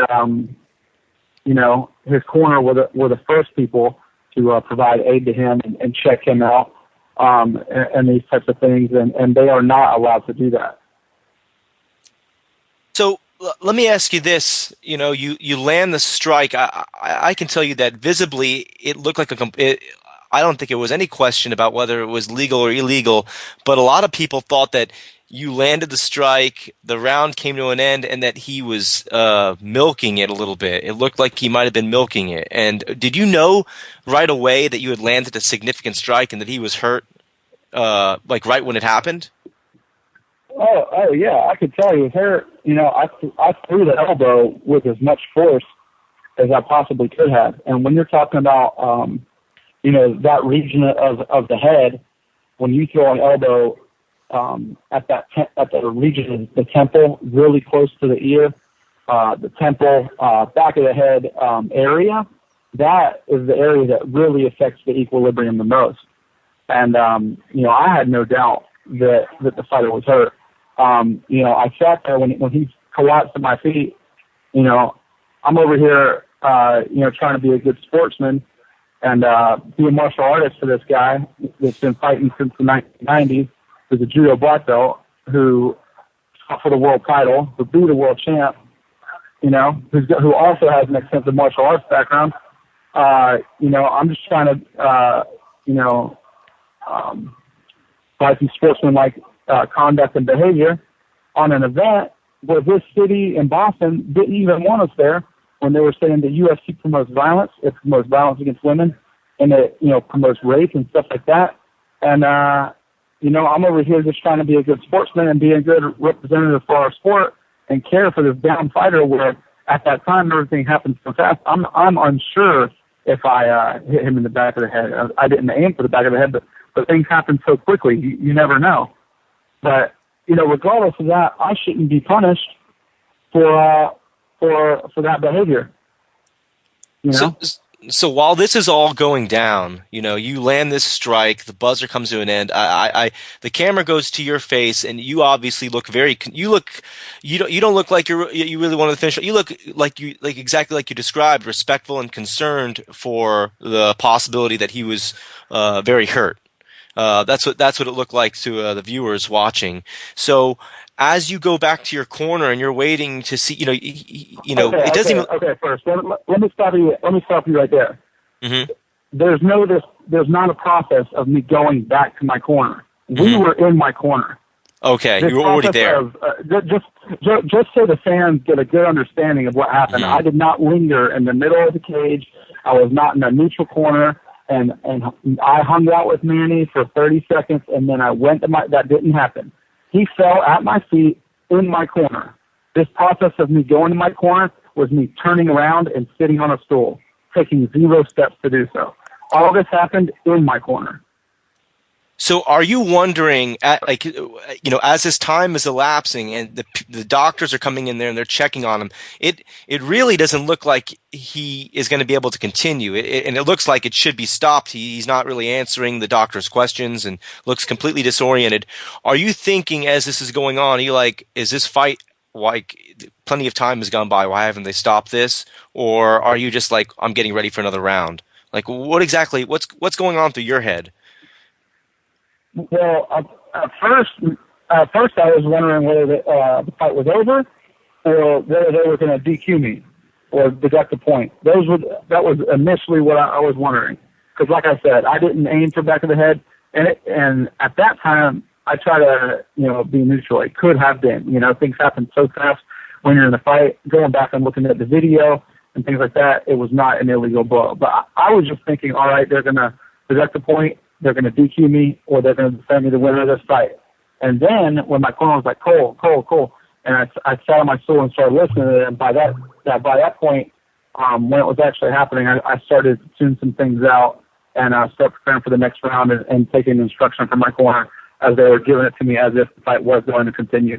But, again, at that point, I was unaware that we had almost taken a 2-minute break, because when you're in a fight, time passes a little weird, and 1 minute might seem like 5 minutes, But so at that point, I wasn't fully aware of how much time was being taken, and there was just a traffic pileup all in my corner, and it seemed like it was probably really difficult to handle. Now, Cole, I'm gonna paint a hypothetical for you right now. Just bear with me real quick. I'll have a point at the end here. Do you remember when BJ fought Sean Shirk for the world title? And at the end of that, hit him in the knee, hit him with the knee. Shirk collapsed, up against the fence, and BJ called the fight off. Yeah, exactly. And BJ called the fight off. Right now. in hindsight, let's say you did something like that, right? Or let's say you ran in the middle of the octagon and you did like the Chuck Liddell hip thrust, or you did the Tito Ortiz, neck slash, whatever Cole Miller does at the end of a fight. You know what I mean? And you kind of already celebrated. Do you think that you would have sold that win and that would have been the end of it? I mean, it's all hypothetical and it's in hindsight, but do you think it was, that could have happened? It might have changed history a little? Yeah, it could have been. But what I do shouldn't determine, what happens to me at that point. My job's to fight for 5 minutes and then take my break for a minute in between each round. I said in an interview earlier, maybe if I would have bounced my mouthpiece off the top of his head and talked some crap and started doing cartwheels around the cage, maybe they would have raised my hand. But like I said, we were in a city that had been talking all week like they didn't want us. I'll say this, the Massachusetts Athletic Commission was, from the fighter's perspective, really easy to deal with. And they were really professional and made things really smooth running. But, there have been talk about, not wanting to have kids at the event, talking about how the UFC promotes violence. And I'm over here just trying to be a good ambassador for our sport, But if I would have made an ass out of myself, you're telling me that they were going to raise my hand? If that's the case, then maybe these city councilmen are right about our sport, But you can't punish me for trying to be a good ambassador about it. If it really, if I would have bounced my mouthpiece off the top of his head and they would have raised my hand for what I did, then maybe it does promote violence. But you can't sit there and punish me for being concerned about a person that I know and a martial artist that's been around since been fighting since the 90s. You can't do that. You can't let him take a minute. You can't let him take a minute in my corner. You can't violate the state rules and allow the doctor to be the last person to check him out, as far as getting the referee getting the opinion of the doctor after the corner had already helped him up and taken him over to his corner. That's the last thing that happens, not the first thing. Makes sense. Now let's move past this a little. Let's move past this whole thing a little bit. Just the fight in itself. Aside from that, I thought I won. I thought I should have won the decision on top of that anyway. Yeah, that was my next. Every single website had me winning the fight. Right, and that was my next question. You thought that you actually won that fight regardless of the first round debacle? Yeah, me, Dana, Lorenzo Fertitta, SureDaughter.com, MMA Junkie, Cage Potato, everybody that did the play-by-play. BJPen.com, yeah, okay. BJPen.com, all right, cool. It's like everybody had all that for me every single round. But I can't bring that up in the appeal. I can't argue these guys' perspective that one judge gave me gave Manny every round, and the other two judges gave me two completely different rounds. I can't argue on their perspective.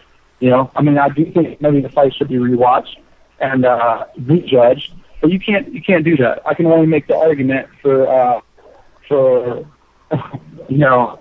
that mess that happened in between the first and second round. Right. Now, did anything that Manny did surprise you? Just speaking of the fight in general, or were you pretty much prepared for everything that he did? Did you kind of expect all that, like the takedowns and stuff? Yeah, I knew he was going to try to take me down. I knew on the feet he was going to try to throw really big bombs like he's known for doing, and I knew that he was going to utilize those big bombs to get me the weight moving back on my heels. And then once he had me on my heels, he was going to try to use that forward pressure to push me back toward the fence, where he was going to drop to my waist and my legs and try to get the takedown. And from there, he was going to try to utilize some control. And I thought he was going to. I thought he was going to do some more ground and pound than he did. But I trained pretty good with my guard and my defensive tactics, and I did. I think I tried to. I think I was trying to anti-wrestle with him a little bit and get back up to my feet, which was forcing him to have to control me more rather than to create the space to throw the punches for the ground and pound, because he didn't want me getting back up to my feet. I think I'm still in a bit of shock that a judge gave Manny the first round after you knocked him still and he almost couldn't continue. But yeah, or about the other judge that didn't give me the first round. Like I said, those other two judges, I think one of them gave me the first round and one of them gave me the third round. You know, it's just amazing how some of this works sometimes. If you looking forward and you can't predict how these commissions work. Go ahead. Yeah, I would love to. I would love to see. The media. Their names are public record. I would love to see the media get in touch with these people and ask them, their explanation on judging the fight and things like that. Yeah, because everybody's always says, I wonder what these judges were doing. Well, if you really want to know that bad, then contact them. They are public officials. Hold them accountable. Yeah, contact the Massachusetts Athletic Commission, or your Nevada, or your New Jersey, or your Georgia, or your Florida, or wherever you see what you feel is poor judging going on. Write them, email them, contact them, and ask them. I think this happened after the BJ Frankie Edgar fight, and then the judge went onto the underground and went apeshit crazy or something like that and got in trouble. So now they all want to stay quiet now. But as far as this whole appeal is concerned and things like that, these commissions, they work kind of weird. They act as their own judge and jury, and they really a lot of times have no rhyme or reason for why they do things. So let's just say and obviously this is totally speculation at this point, but let's just say things don't go your way, but the UFC says, listen, we think you won the fight. Everybody thinks you won the fight. That they don't think they don't want to overturn it, but we'll give you a rematch with them. Is that something you want?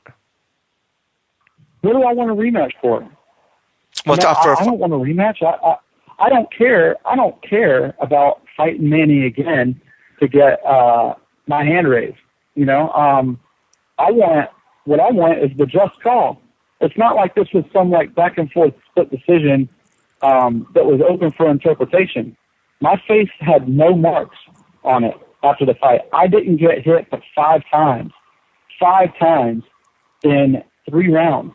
In 15 minutes of fighting, I got hit 5 times and not a single mark on my face. And then I love how the UFC afterward, they put the numbers up like they were even. I would love to see somebody go back and look at that.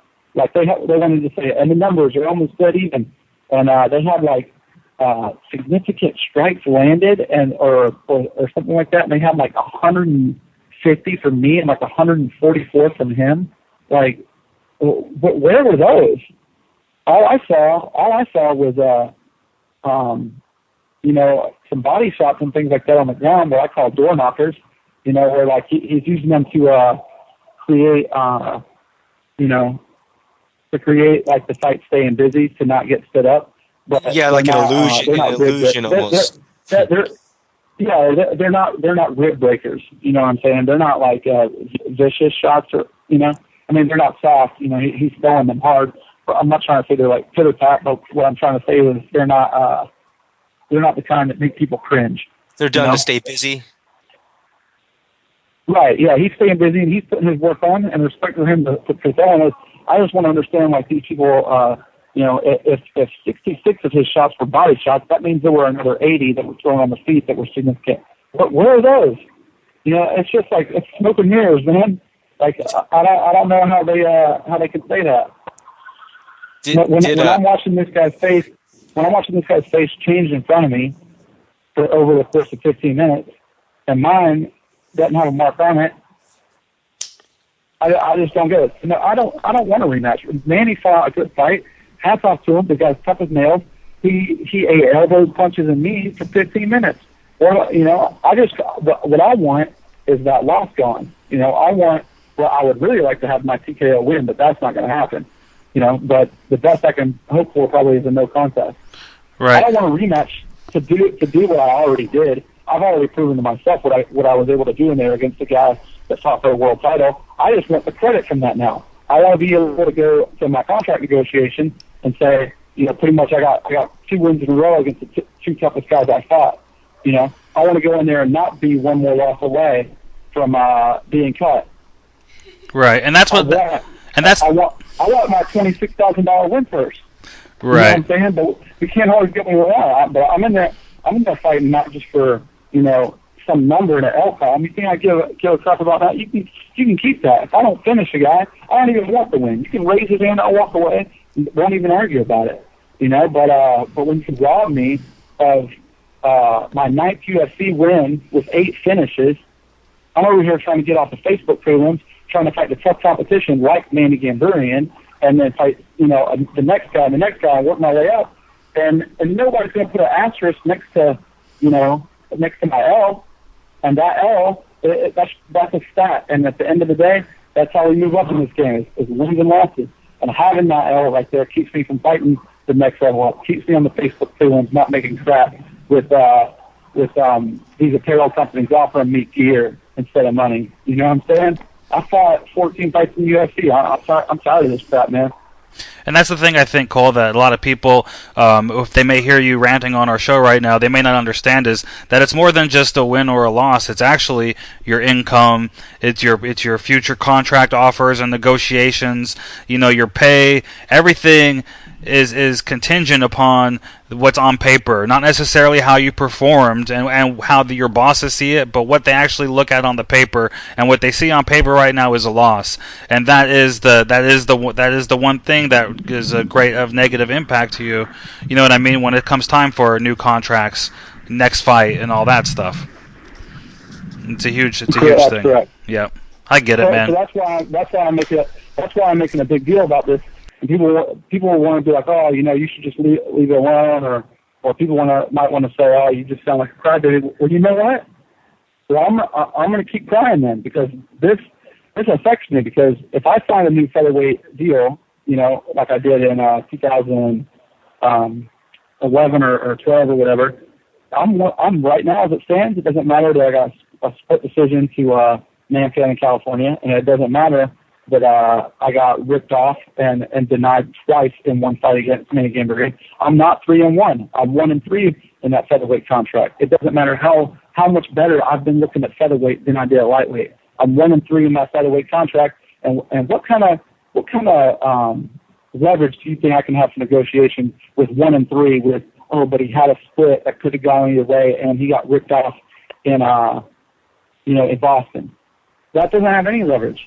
Not to mention that win bonus that got taken away from me. Right. Right. Yeah. And so it does help to have, my coaches, the people in my community, my peers, and, my bosses like Dana and Lorenzo telling me I won the fight. Yes, that does take some of this thing off. It does make me feel good, because I don't care about the numbers at the end of the day for myself. It's just how I perform, and I thought that was one of my best fights. I took 0 damage. I thought my striking was on point, and my defense was phenomenal. I didn't take it nothing, So it does help take the sting off, but it's not putting what I feel is rightfully mine, which is that win money and future money and things like that. So I'm gonna make a fuss about this, and I'll fly to Boston for these review meetings if I'm allowed to. If I'm allowed to make a statement, I'll be more than happy to do so. Well, Cole, again, we really thought you won the fight. I actually thought that the fight was over. TKO stoppage after the first round. I had no idea what was going on or why he was allotted some extra time to check him out, and I had no idea why any of that was going on. And pretty much the fans and the media all think the same thing. And I know it doesn't mean anything as far as the bottom line is concerned on your contract, but we all did think you won the fight either way, and in both the decision and really, I thought you won a TKO. Yeah. But so what we're going to do now, Cole, is I actually am going to have my writers just for you, bro. I'm going to have them contact those judges, see if we can get a statement, okay? We're going to follow this story. I have a guy out there on the ground in Boston, September 12th. We'll be at that hearing. We'll follow along. We'll see what happens, okay, man? Awesome. Appreciate it. All right, Cole. Thank you very much for your time tonight, brother. We got to let you go. We got to keep the show going. But, again, thank you very much, and best of luck with the appeal. All right. Thanks, guys. Thanks for having me. All right. Later. All right. Thanks.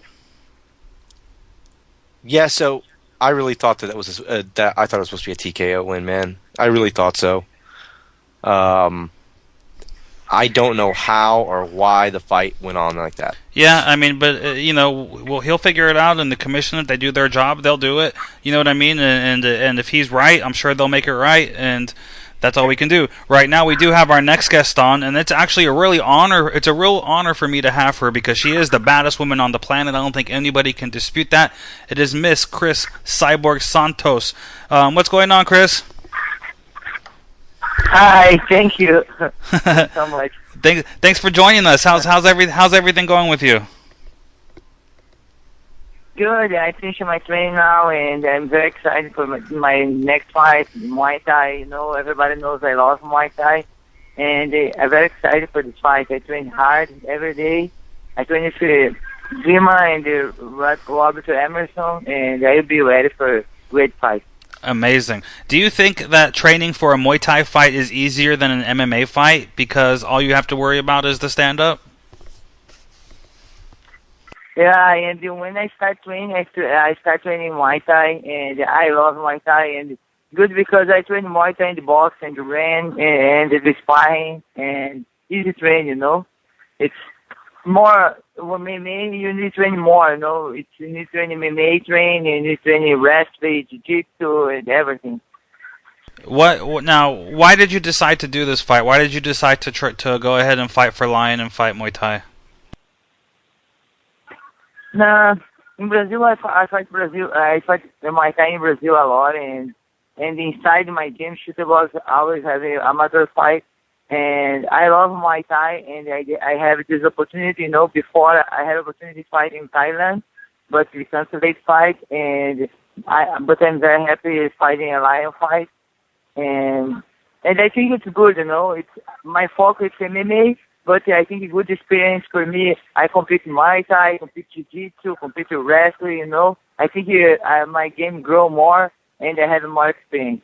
Are you going to just take this one fight and see how it goes, or do you plan on continuing fighting in Muay Thai and continuing being the Invicta FC champion? Do you want to do both at the same time? Yeah, I think I can do both. I will do, you know. When I don't have MMA fight, I compete Jiu-Jitsu, and then now I have a good opportunity for a fight. When I have MMA fight, I can compete Muay Thai, you know. And I'm very happy because Invicta told me I can fight in Muay Thai, you know. I'm very happy, you know. I will represent Invicta there too. Okay, perfect. Now you're a stand-up fighter. Even in MMA, you stand up, you punish your opponents on the feet. Do you think that there's anybody in women's Muay Thai that can stand up with you, or do you think you're going to dominate that sport just like you do mixed martial arts? No, I think I'll be ready for this fight. You know, I know it's MMA is different Muay Thai, but I train hard Muay Thai. You know, I think I'll be ready, and I think my opponent is tough too. You know, but I wait for war always. You know, and I train every day hard. I fight every day inside the gym, and I try. You know, I try my best. Okay. Now, something I thought that was interesting is after your fight with Marlus Kunin, right? You won that fight. You won the Invicta title. You became ranked over Ronda Rousey. A lot of the media and a lot of the press thought that okay, Cyborg's back. She's the #1 female fighter in the world. How good of a feeling was that for you to finally get that place back? Yeah, I think before everybody before say I'm the best woman, the best world woman MMA. And after 1 year left, you know, no fighting, she's growing more and more, you know. And I think she's be the best in the world. She didn't fight me. And the problem is it's weight, you know. She's type 145. I'm 145. She's up 135. But always fans want to watch this fight, and they think big fight, and I won this fight. And I think good, you know. I go inside the cage for trying my the best, you know. And I don't need to prove it for nobody, you know. I prove it myself every day. I train hard every day, you know. And I'm very excited for get a belt again. So you have the Muay Thai. We know this is a Muay Thai fight. It's obviously a lot different from MMA. You do have experience in both. You have experience in fighting in both MMA and Muay Thai. But what kind of changes do you think you need to make for your striking to work better in Muay Thai? I think it's a change for fight Muay Thai. Then change the base. You know, you need more stand up, and then you need don't need you roll. The guys want to take it out of you, and then the defense, and you keep stand up. And it's my game. You know, I like and I think you have a very different. You know, you fight Muay Thai, you fight more stand up, and it's very different to the MMA. You know, but I try to be good work. How different is your power with the bigger gloves? Is that better for you, or does it not make a difference? What do you like the bigger gloves better for striking? I think it's the 8 ounce, you know, the Muay Thai fight, and the fight when they fight the 3, you know, and 4. And I know it's I think the MMA gloves you cut more, you know, the Muay Thai fight. But looks great. So do you think that she's obviously one of the best female Muay Thai fighters, but do you think that she's felt, most of the women fighters that have fought you have never felt the type of power that you have? You come and you hit so hard, nobody can really stand there with you. Do you think that you maybe will get some sort of challenge in Muay Thai? You think that Martina can handle your power? I think she'll be ready for this fight. Always the girls, when you go fight, you have a plan. And I think the plan, she's want a great fight. And same with me, I think she's coming tough too. But I'll be ready, and I hope she'll be ready too, and do a great show for everybody to watch. I think it's very exciting, Chris, that you're gonna step into the ring and fight Muay Thai. I know for sure I'm gonna tune in and watch the fight. I don't always catch all the Lion fight cards, but I think that a lot of MMA fans are gonna tune into this just to see you fight in the ring. Is there any pressure that you're representing MMA in this fight, or that you have to dominate it like you do MMA to keep your status of being such a vicious fighter intact?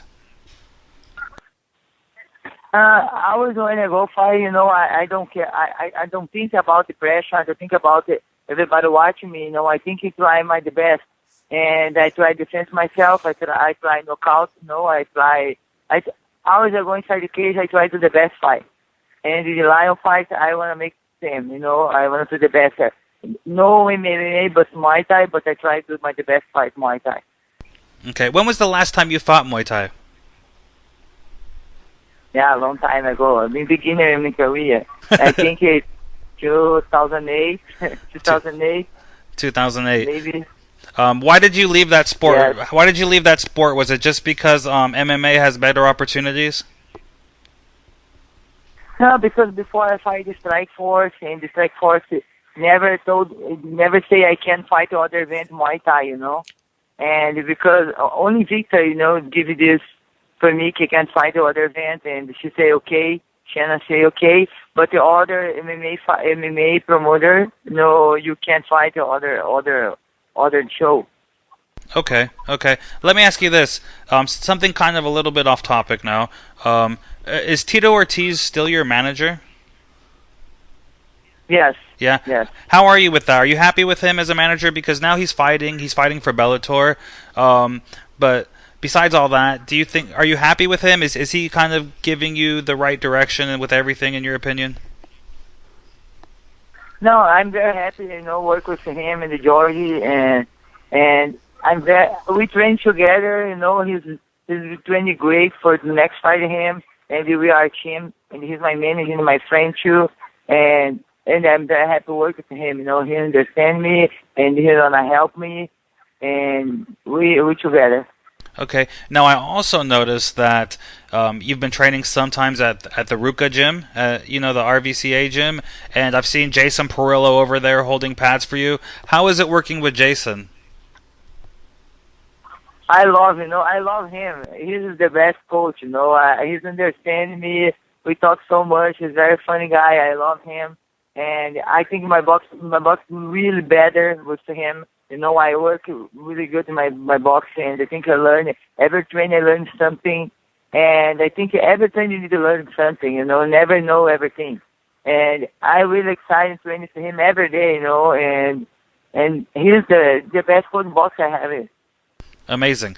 I work for BJ Penn, obviously, and Jason was BJ's boxing coach, and I know that Jason did really good things with BJ, and so I was just curious about that to see how he was working out with you.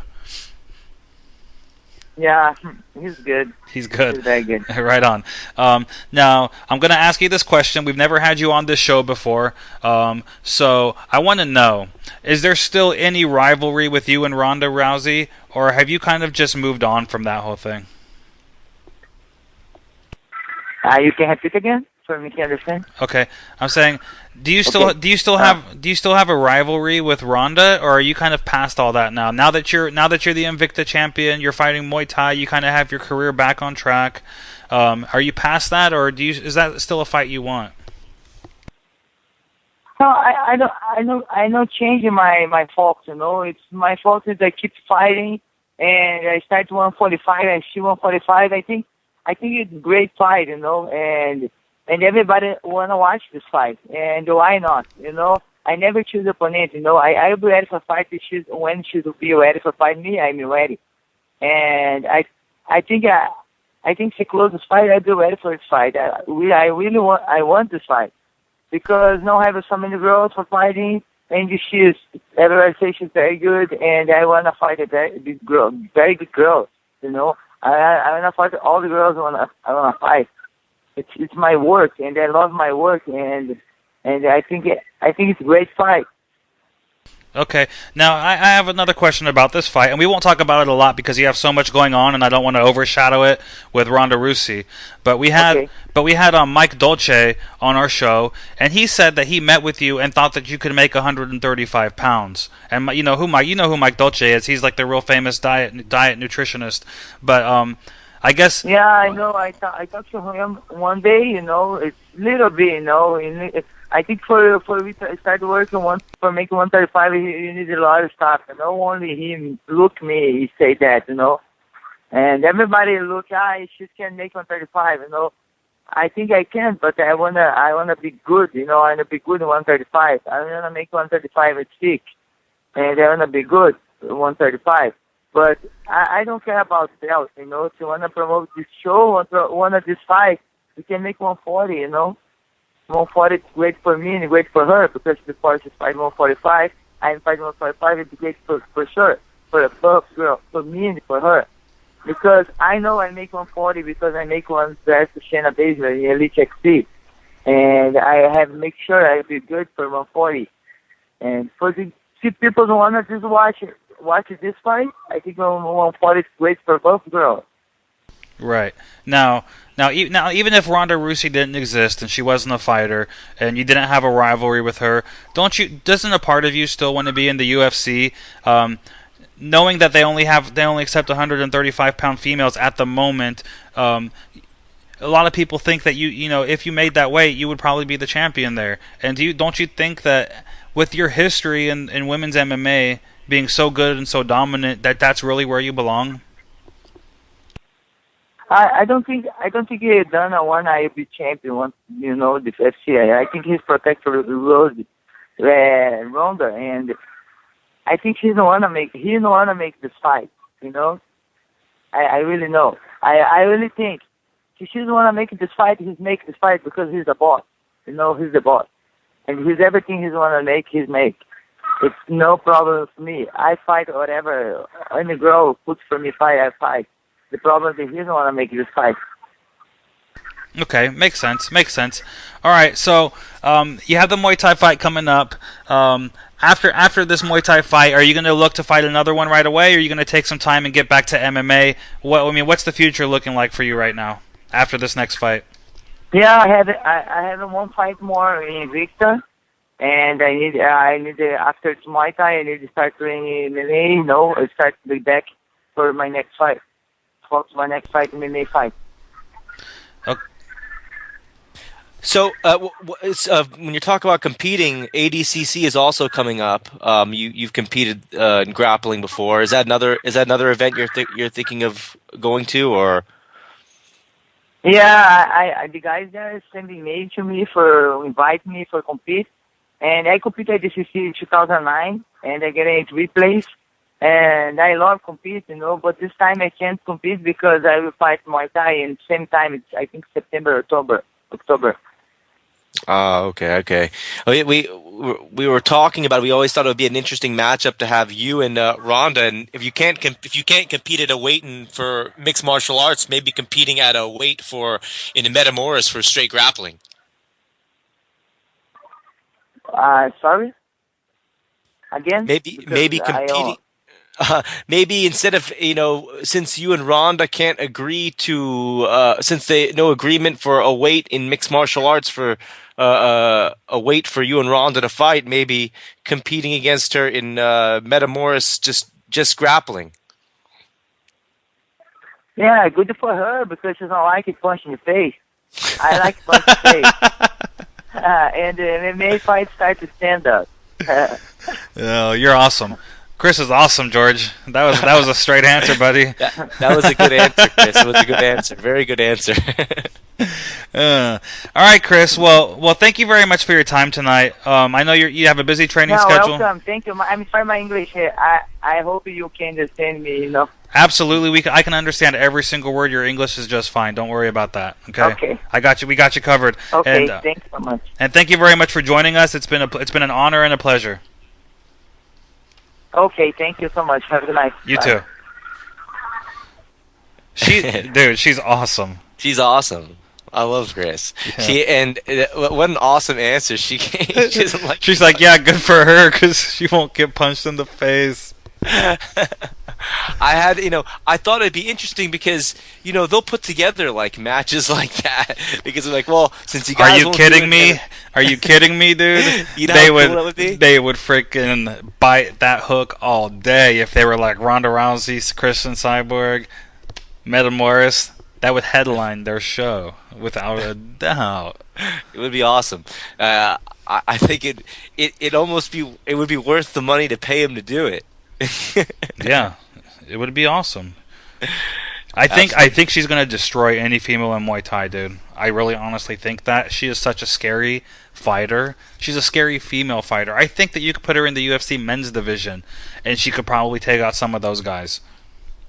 There was just to drive off topic for a second. There was a thread that was talking about that. It said, "Would Ronda Would Ronda Rousey beat Demetrius Johnson?"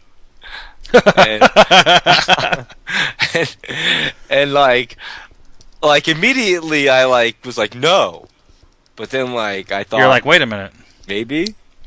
No. I mean, I think people might get a little bit carried away. Ronda's good, okay, awesome fighter. Demetrius Johnson come on, he's legit, dude. He fought like Dominic Cruz and stuff, man. He's a tough fighter.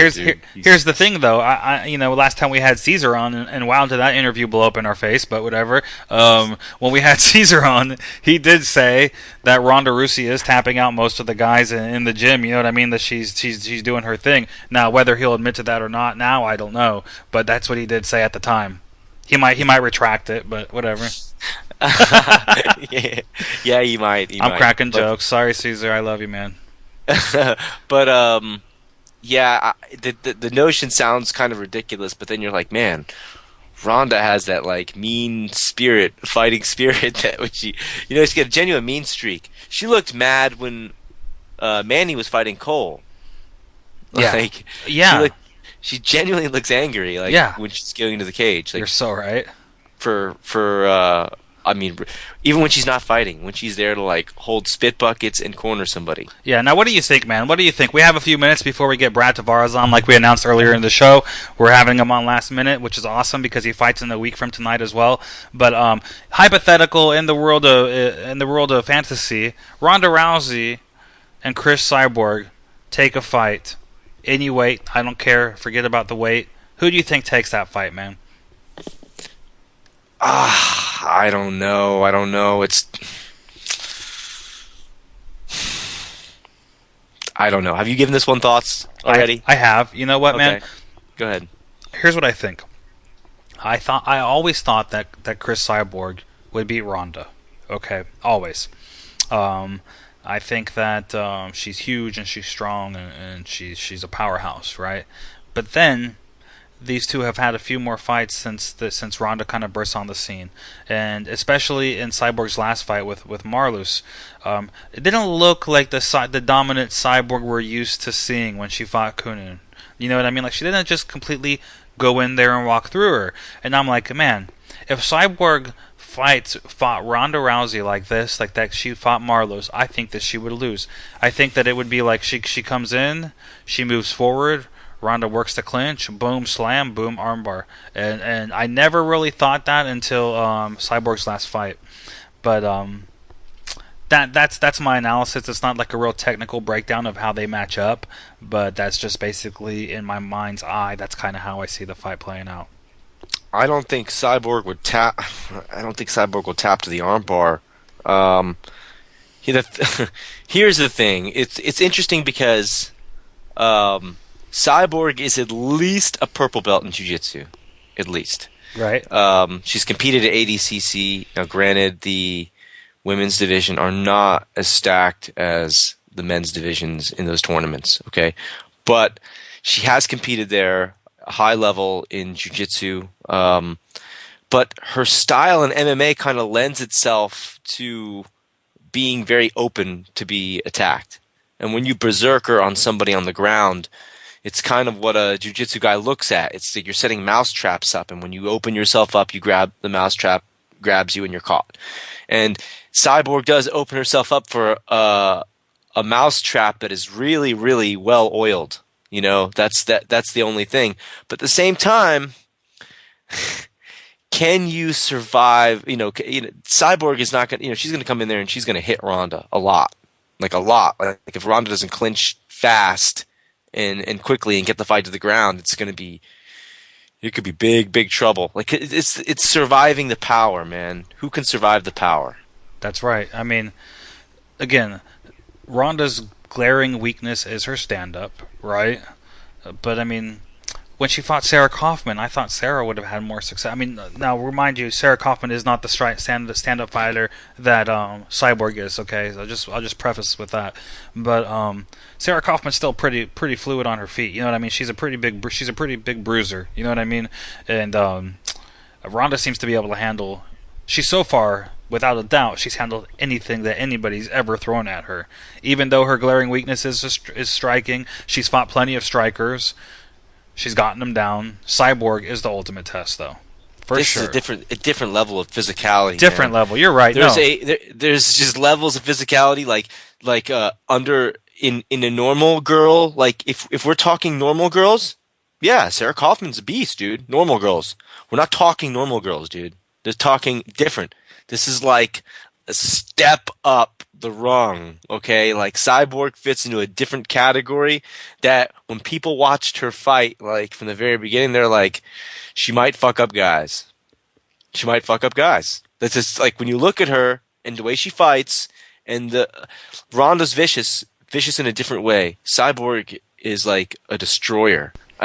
It's such an interesting fight because the style clash. We're talking about a style clash here. Is what we're breaking down. A style clash from two females at the top of their weight class, the two best in the world. During this time. Yep. It's real interesting. One thing that I found very interesting in that interview was Cyborg did admit that she can make 135 pounds. Did you catch that? Yeah, she did say that. She did say that.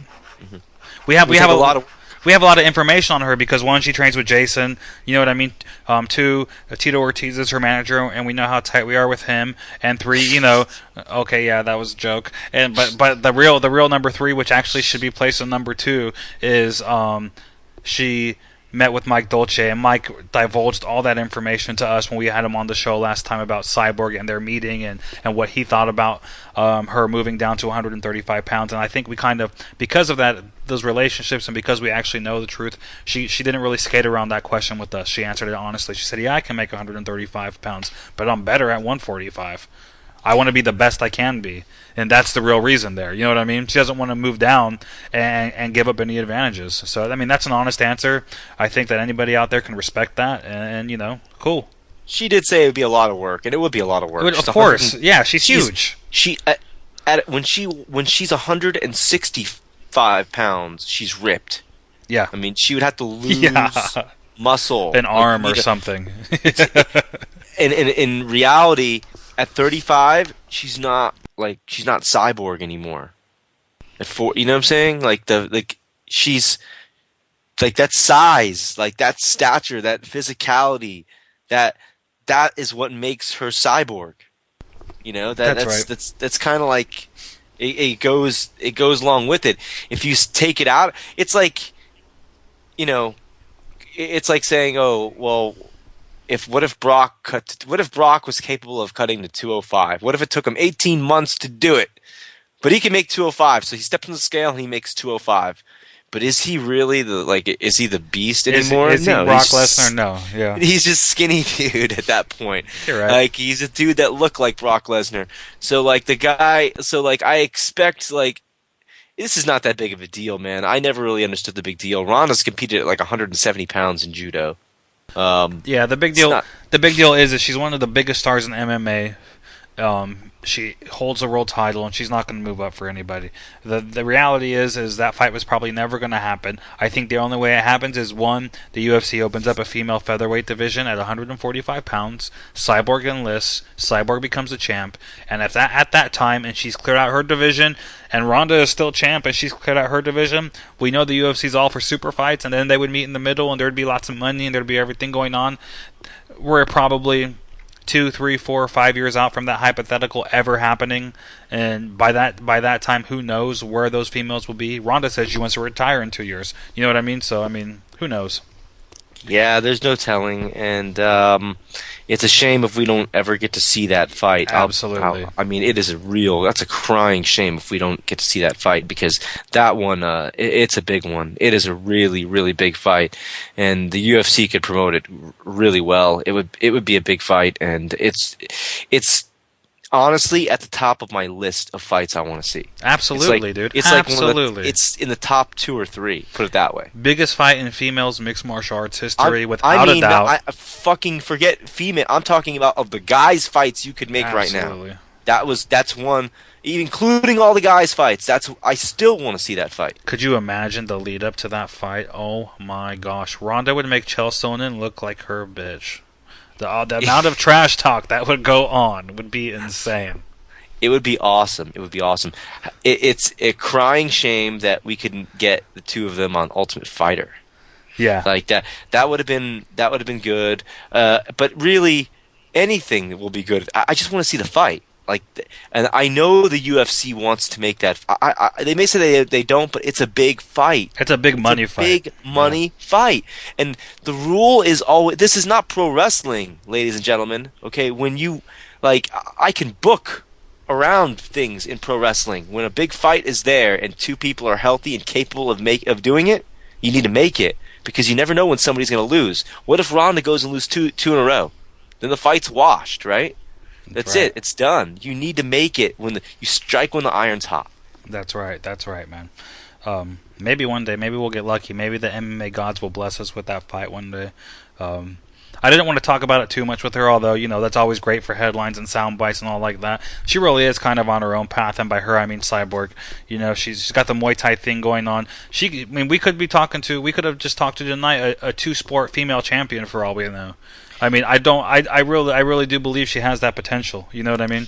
Here's the thing, okay? And what a lot of people don't realize is that in every other men's weight class, you can say, well, you're not fighting in the UFC, so you're not fighting the best guys. That's absolutely the truth in every men's weight class. If you don't fight in the UFC, you're not fighting the best. However, with females, that's not the truth. That's not necessarily the truth at all. There are a lot of female fighters in other organizations, and when you gather up all those names and you spread them out outside the UFC, there are a lot of opponents for her. And Ronda is not going to be nearly as active in combat sports as Cyborg will be. If a fight ever does happen, I expect Cyborg to be very, very tuned up and polished by fighting MMA, from fighting a lot of mixed martial arts contests in Invicta. Shannon Knapp is going to get her good opponents. So I kind of expect that. I expect that she's going to stay busy, and that could, if the fight ever happens, it could work in her favor. Yeah, I mean, she was an awesome guest. If anybody had a hard time understanding Miss Cyborg Santos, because, again, she's very aware of her broken English, I think she did great. I understood every word, but I'm also used to the different accents and what have you with my Mexican background and stuff, so I kind of get it. We will have the full transcript on bjpen.com within the coming days. Okay. That being said, let's move on, George. We have an awesome guest on the show next. He's our last guest of the night. He actually made time for us last minute to come on the show. He's fighting a week from tonight, Fight Night 27 in Indianapolis. It's Brad Tavares. Brad, what's up, man? What's up, guys? Thanks for joining us. Yeah, no problem. I just I always wanted to get on here and be able to be a guest on the show, but I just wasn't sure I'd be done in time today. But it turns out everything worked out. Finished early, got home, showered and whatnot, and here I am. Amazing. Well, again, thank you very much for making the time. You're fighting next week against Bubba McDaniels. He's a really highly respected prospect coming out of Greg Jackson's camp. He has a really good camp. He was on The Ultimate Fighter. I don't think we really saw the best of him in that show, but you're fighting him. Yeah. You guys have a main card slot, so obviously you want to deliver entertainment for your bosses, for the fans, and all that stuff. But what do you think about him? Are you guys going to be able to go out there and bang and put on a show for the fans, or is this going to be an easy, quick fight for Mr. Tavares?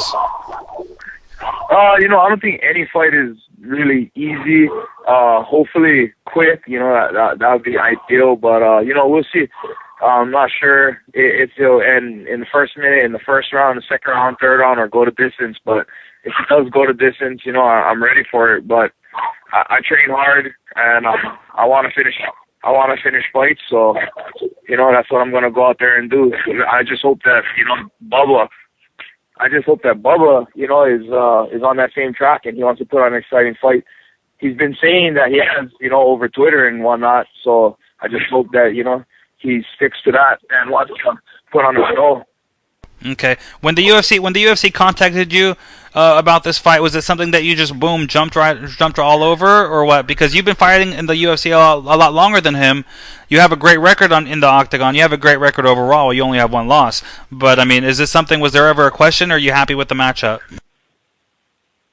At first I'd been campaigning and asking for so long to fight Vanderlei or Musashi if he came down, and then after that I really wanted to fight Costa Philippou, and I called him out respectfully on Twitter. He accepted, so I tried to make that happen, but I guess they didn't see that happening at the time. So when they called me at the Bubba McDaniel fight, I was just excited for them to be calling me with my next job, basically, because I'd been bugging them for a fight for so long, hadn't heard anything. So finally, they're like, "Oh, here, Bubba McDaniel on this card, whatever," and accepted the fight gladly. Okay, now why do you think they're not giving you the fights you want, Brad? I mean, not taking anything away from Mr. Bubba that you're fighting next week, okay? But you've only lost one fight in your professional career. You have the right look. You have the right demeanor. You'd be a good ambassador for the sport. So why not push you through and give you some named opponents? What are your thoughts on that? I just feel like right now, I guess, as far as mainstream goes, I'm not there yet. Like, I had my time on The Ultimate Fighter. That was a few years ago already, and since then, I've been fighting on Facebook, international cards. So a limited amount of viewers see it. The real hardcore fans know who I am. They've seen my last couple fights, but a lot of people, they think I haven't fought since the time I fought Baroni. So, it's always a big deal to get on a main card slot because way more people see it. You stay fresh in people's minds. And I think after this fight, that'll be the case. A lot more people will get to see, who I am, my style of fighting. And I think I bring a fun style of fight. I'm always trying to finish. And if not, I'm more than willing to scrap it out. I won't ever try to be boring and stall. I'm down to trade punches, kicks, and whatever it may be, and try and knock the other guy out while he's trying to do the same. So I think it'll turn a lot of fans on to who I am, and hopefully with this fight, it'll get me that top 10 opponent I've been asking for. So that's the plan right now. That's a little bit past my short-term goal, which is beating Bubba. That's the next goal. That's right. So you're actually opening the main card. You're the first fight on the main card. So is there pressure on you now? Yeah. Is there pressure on you now? Because not only are you basically the show opening act, right? But you're on the main card. It's the slot that you've been wanting. You're kind of good. You're pushed more into the spotlight to kind of earn your attention and earn your place. Is that the added pressure that you've been looking for, or what? Nah, not at all. At the end of the day, when I'm in there, it's me and the guy that's across from me that's trying to hurt me, and that's what I really focus on. I try to work out all the kinks prior, but as far as that goes, I haven't really felt any added pressure. I felt actually some sort of relief, that finally I'm getting my opportunity to be on the main card.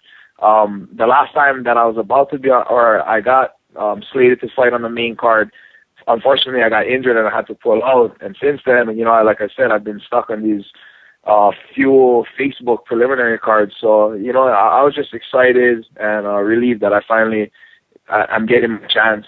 And as far as the pressure goes, I don't really, it doesn't really bother me. I'm there to fight, I'm there to win, and I'm there to put on an exciting fight. And I believe I do that in all my fights. So, it'll come. Did you have any idea of, did you know exactly who Bubba McDaniel was when they called you and said, hey, do you want to fight Bubba McDaniel, or did you have to look him up? I didn't know exactly who he was. I had to be like, what guy is that? And as soon as they associate him with the Ultimate Fighter, I'm like, oh, okay, yeah. I've seen a few of his fights. I didn't really follow him, but, I didn't know much about the man, and I had to ask them for some video on him. Of course, I did the old SureDog check and YouTube, and saw whatever they had available from him. But yeah, I kind of didn't really know who he was, and like I said, it's no disrespect to him. He's just getting he just got in the UFC, and I didn't really follow his season. So I didn't really know who he was. What's kind of like the mentality with stuff like that? Because we talked about it just a couple minutes ago, but you have a lot of experience already in the UFC, and not just experience. I mean, in fights in there. I mean, you're a winner inside that organization. You've beaten a lot of good opponents already. I mean, Ricky Fukuda comes to mind as a very tough opponent that is extremely touted. When you see an opponent like this, you don't even know the name of, and you're a guy that's on this win streak. Is it almost like a little bit of a letdown or a step down that you're not getting the name fighter that you probably want, that can get that recognition you're looking for? Definitely not. When I was bummed out from before when they told me I wouldn't get to fight Vanderlei, and when they told me I wasn't going to get to fight Casa. But like I said, even though this guy is relatively unknown in the UFC, hasn't been established yet, he's still a threat. You look at his record, he has more submission victories than I have fights. So this guy has been around. He's been doing it a long time. And, he's a winner. He might not have as much experience in the UFC, but overall, he has, like I said, double the experience I have in the ring. So I can't take this guy lightly at all. People may not know his name, but I'm definitely not taking him lightly. And, when they gave me the call, from day one, I've been training my butt off to kick this guy's ass, and that's what I intend to do next week Wednesday, regardless of him being top 10 or not top 10 or unknown or known. It doesn't matter. He's in there trying to hurt me, so I'm gonna be in there, trying to do the same, trying to take his head off, trying to kill him. So you said that on Twitter he wants to put on a show with you. Do you think that's what's going to happen? Because you go out there and you want to bang with him, but he trains out of Jackson's camp, and a lot of times that camp is known for the path of least resistance when it comes to, if they know that you're very strong in the stand-up, he may look just to take you down and hold you down, and it might turn into one of those fights. So do you think he is actually going to stand with you, or are you looking for a guy that's going to be grabbing at your hips? Definitely. I looked at him, and I've seen him in a few fights, and especially that fight, with Uriah Hall. It looks like, he doesn't have, much of a heart. He took one shot and went down, and even leading up to that fight, a lot of people felt as if he was trying to cop out of that fight and get out of it somehow. He didn't really want to fight that guy. And I'm the type of fighter, I'm going to be in your face and I'm going to hit you hard. And everybody, they say, oh yeah, I want to stand and bang, whatever, blah, blah, blah, until they get hit hard a couple of times and then it changes. He's a submission guy. So I definitely think that he'll try to take it to where he's best at. And I'm ready for it. If he tries to take me down, I believe in my takedown defense and I believe in my ground game. And, a lot of people have never really gotten to see a ground game because I keep the fight standing and I try to get back to my feet as soon as possible. So, I don't think I'll have a problem keeping it standing. And even if for some reason he does get me to the ground, I don't think I'll have a problem with him there. All right. Now, Brad, tell us about your training, man, because this is the first time you've been on our show. Let's build a little history here and get a lesson in what you're about, who you train with, where do you train, and what all that's like for you. So I live in Vegas now, and I train out of Extreme Coutures, and out here we all kind of train like we hit up all the different gyms for everything we need. But my home is Extreme Couture. I train under Ray Seffel, and I train guys like Martin Kampmann, Evan Dunham, Jay Huron, Brenton Hansen, another local boy, and a bunch of other good fighters out here. But on a normal day, I'll wake up, get ready. Depending what day it is, I'll head down to, like, Mondays and Fridays. I head down to Drysdale's, Robert Drysdale's Jiu-Jitsu. I do some grappling, wrestling stuff there. Then I'll rest, and then at night, I'll go over to Coutures and hit mitts with Ray, or sometimes I'm doing strength and conditioning with my coach Ian Omauza. On Tuesdays and Thursdays, I spar over at Syndicate. That's where everybody goes for their sparring. They have a bunch of good guys there, so it's kind of spread out, but a lot of good training. And when I'm not really full board in camp getting ready for a fight, I'm usually typically back in Hawaii, and I'm always at Team MMAD. That's my original team that I started with, and I love going back and helping those guys out and trying to help the up-and-comer guys get ready for their fights. And in Hilo, you guys know, when I'm in Hilo, I'm always at BJ's gym, so I'm all over the place. Right on. Now, we actually had Martin on the show earlier tonight. He's the headlining fight on your card. So, is that helpful for you? Is that helpful for you to have him fighting the same night? You guys are training in the same places. You guys, sounds like you have the same exact training schedule going on over there. I mean, that has to be beneficial, right? Yeah, definitely is. And as a matter of fact, I asked to be put on this card. Initially, when they offered me the fight, they wanted me to fight on the UFC 164, the pay-per-view card, a few days after my fight, August 30th or 31st, I think it is, and the Henderson Pettis card. And, that would have been fun. That's a big card. It's a pay-per-view card, but, it just made more sense for me to ask to be fighting on the same card Martin was. I mean, it's 3 days away. It just, our coaching, we have the same guys in our corner, basically. So it just made more sense for us to be on the same card. And like you guys mentioned, we do train together every day. Our training schedules are almost exactly identical. We do our strength and conditioning with different people at different times. But other than that, we're together almost every day, training together and getting ready. So, yeah, it definitely is a big help. It'll be fun, to go over to Indianapolis and, spend the days prior to the fight with Martin and the rest of our coaches and our camp. And get to fight on the same card as him. I think it's gonna be a good experience, and I'm really excited about it. Okay, cool. Now you mentioned another name in there. I'm going to bring up. We had him on our show, I think, 2 weeks ago. Now it's Ray Seffel. You're striking under him. He had a fight a couple weeks back, World Series of Fighting. I actually made the trip out there and watched it live. Unfortunate fight, but are you proud of your coach, man? Because he really put on a show. Oh, definitely. I was proud of him just merely for the fact of how well he did when the fight went out of his comfort zone, which is, anywhere that's not striking. Ray's been a kickboxer all his life, fought K1 a bunch of times. That's how he made his name. He has a few MMA fights, but he's never really trained extensively in wrestling or in MMA and on the ground. And, he's the thing about Ray that, is really awesome about him is he's really a good coach. He's not one of those guys that is like traditional kickboxing and, oh, okay, you don't need a sprawl because you can stop a takedown with an uppercut. You can stop a takedown with a knee. No, that's not going to work. So, Ray actually gets in there, does wrestling and stuff to see what it's like. And then that way, and then at the end of the day, he gets in the ring. So then that way he knows he's been a fighter himself. So he knows exactly what he's talking about when it comes time to coach us. And yeah, unfortunately, he didn't get the win, but it was really good to see him after the fight in good spirits. He's just one of those guys that he doesn't care. I mean, of course he wants to win, but he's one of those guys. He wants to first and foremost put on a fight for the fans, and he just wants to be in a fight. He just wants to punch, kick, and get to beat up another guy.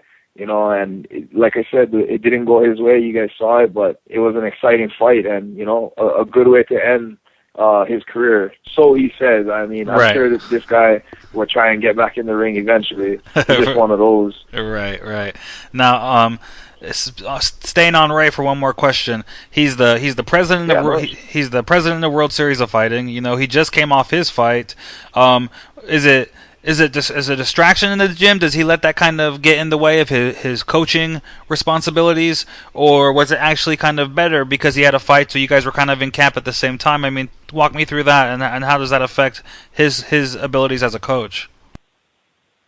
It didn't affect it too much. For the beginning part, there was a few times where because he did his sparring at Couture's a little earlier than I did mine at Syndicate, and so there was certain days where he couldn't be there to watch me, but I'm not the type of guy that I need to be babysitted or babysat all the time. I don't need to be followed around by my coach, and as it closes in towards the fight, then of course I want him around, and his fight was over with, and he was right back in the gym, but the whole time it was fine. He would train for his fight, with this guy Dewey Cooper. And he'd be hitting mitts and doing whatever he had to do. And right after that, he would throw on the mitts, throw on the Thai pads, and he would hold for us. So it was pretty crazy. I know it was taxing on him, and it was a very unselfish thing of him to do. Yeah. To train for his fight and then also train us. And that's a great thing about Ray. We built that bond, he and I, and the rest of the guys, and Martin. It's like a a real good bond, like a brother type of thing. He's willing, he has a fight, and he's willing, when he's tired, to still train us for our fight. He didn't have to do it. Yeah, he is our coach, but he's still getting ready for his fight, which, if you're getting ready for a fight, as a fighter, you feel like your fight is first and foremost, most important thing in the world. So, for him to take the time and still, coach us and train us and have that loyalty as our coach to us, it was great. Very cool, very cool. So, you've been training out in Vegas for a while, and it's well known as one of the hotbeds for MMA. I think Vegas and California are pretty much undisputed as the places to go if you want to get good training in. But you've been there for a while now, and obviously a lot of changes have gone on in those gyms. Probably some faces have come and gone. Like, how has that changed over the years? Because obviously it was a different group. Tyson Griffin and Gray Maynard, they're all kind of roaming on over at American Kickboxing Academy now, and it was kind of a core group of names when you came in there. Yeah, it was. I think right before I myself got to Vegas, maybe like a year prior, I think Vegas was truly the mecca where everybody converged to train. And what happened too was a lot of people started opening up their own gyms. Before, everybody was at Randy's gym, and everybody was coming there to train, and majority of the guys were fighting out of Couture's, and that was the place to be. But as guys started progressing and getting more successful, they started opening up their own gyms. Vanderlei opened up his, Drysdale opened up his, and a bunch of other gyms popped up here and there. And so everybody, kind of spread out a little bit more. Right before I came, Tompkins was the coach at Couture's, and I ended up hooking up with him over at Tap Out before I got to Couture's when I first got to Vegas. And that was like pretty much the first big split is when Tompkins separated and went to Tap Out. A bunch of his guys and a bunch of the guys in general, split up, and the Couture team kind of split in half there. After he passed away, most of the guys trickled back to Couture's. It's all the same faces, familiar faces. But like right now, there's a bunch. I think right now the only fighters fighting out of Couture that, you'd probably recognize as far as, that fighting on a bigger level are myself, Martin, Evan, and Brenson. Probably, he's fighting at WSOF now. Like you said, Tyson and Gray went out to AKA. Pyle is full-time at Syndicate, fighting out of Syndicate. And everybody else kind of, went back to, I don't know where they were. I don't think it has anything to do with the team or anything. I just think that the sport has grown so much and the sport has progressed that now MMA gyms and good training aren't so hard to find. It's not like, oh, I need to go to Vegas now to get this good training. There's good gyms everywhere. There's good gyms in California, in Oregon, on the East Coast. They're everywhere. So a lot of these guys are being able to go to these gyms that are a lot closer to home for them. A lot of times it was expressed to us that Randy just wasn't there as much. In the beginning, when he first opened the gym, he was there all the time, training with everybody, and that as his schedule became more demanding, and obviously he was fighting and doing movies, and he's just got so many different things going on, that as his workload increased, that the time and his visibility in the gym became less and less. Do you think that had any effect on a lot of the guys leaving or the coaching staff and things in general? Yeah, I think, it probably has something to do with it. From the time I came, Randy wasn't in there too much. You would only see him when he had a fight. But a lot of guys are like that anyway. You only really see them when a lot of the majority, in fact, of the people that live in Vegas are not from Vegas, myself included. So it's like when we don't have a fight coming up, a lot of us, go back to where home is. For me, that's Hawaii. All my family is there, my girlfriend, my dogs, everybody is in Hawaii. So when I'm not training for a fight, I'm a lot of time in Hawaii, and I think, a lot of people do that. So, when Randy started, or when he retired from fighting, and when he started acting and stuff full time, and getting busy on that side of things, he really wasn't in the gym at all. So yeah, I think at one point, he was seen. It was his gym, Randy Couture, Extreme Couture MMA, and so he was like the main staple there. He was, like the leader everybody looked to, and then, I guess, that did have something to do with it, that he's not in there as much. But at the same time, you can't hate on the guy. There's life after fighting, and for him it's acting and, coaching for the Fight Master and whatever it may be. And, he has to do his thing. He still has a family to provide for. He still has to look out for his future. He's not fighting anymore. He has to make money somehow, and so, he does what he has to do. It's just one of those things that, you got to adapt. But, I think with MMA, it's one of those things that it hasn't been around that long, so people haven't really, figured it out, and no one place is really established as the best place or the best way to do things. So, people always want to try new things, and, they come to Vegas, they'll stay here for a while, move on, whatever it may be. For me, it's a perfect fit. I love it here. I love Hawaii way more, but as far as the training goes, this is the place for me to be.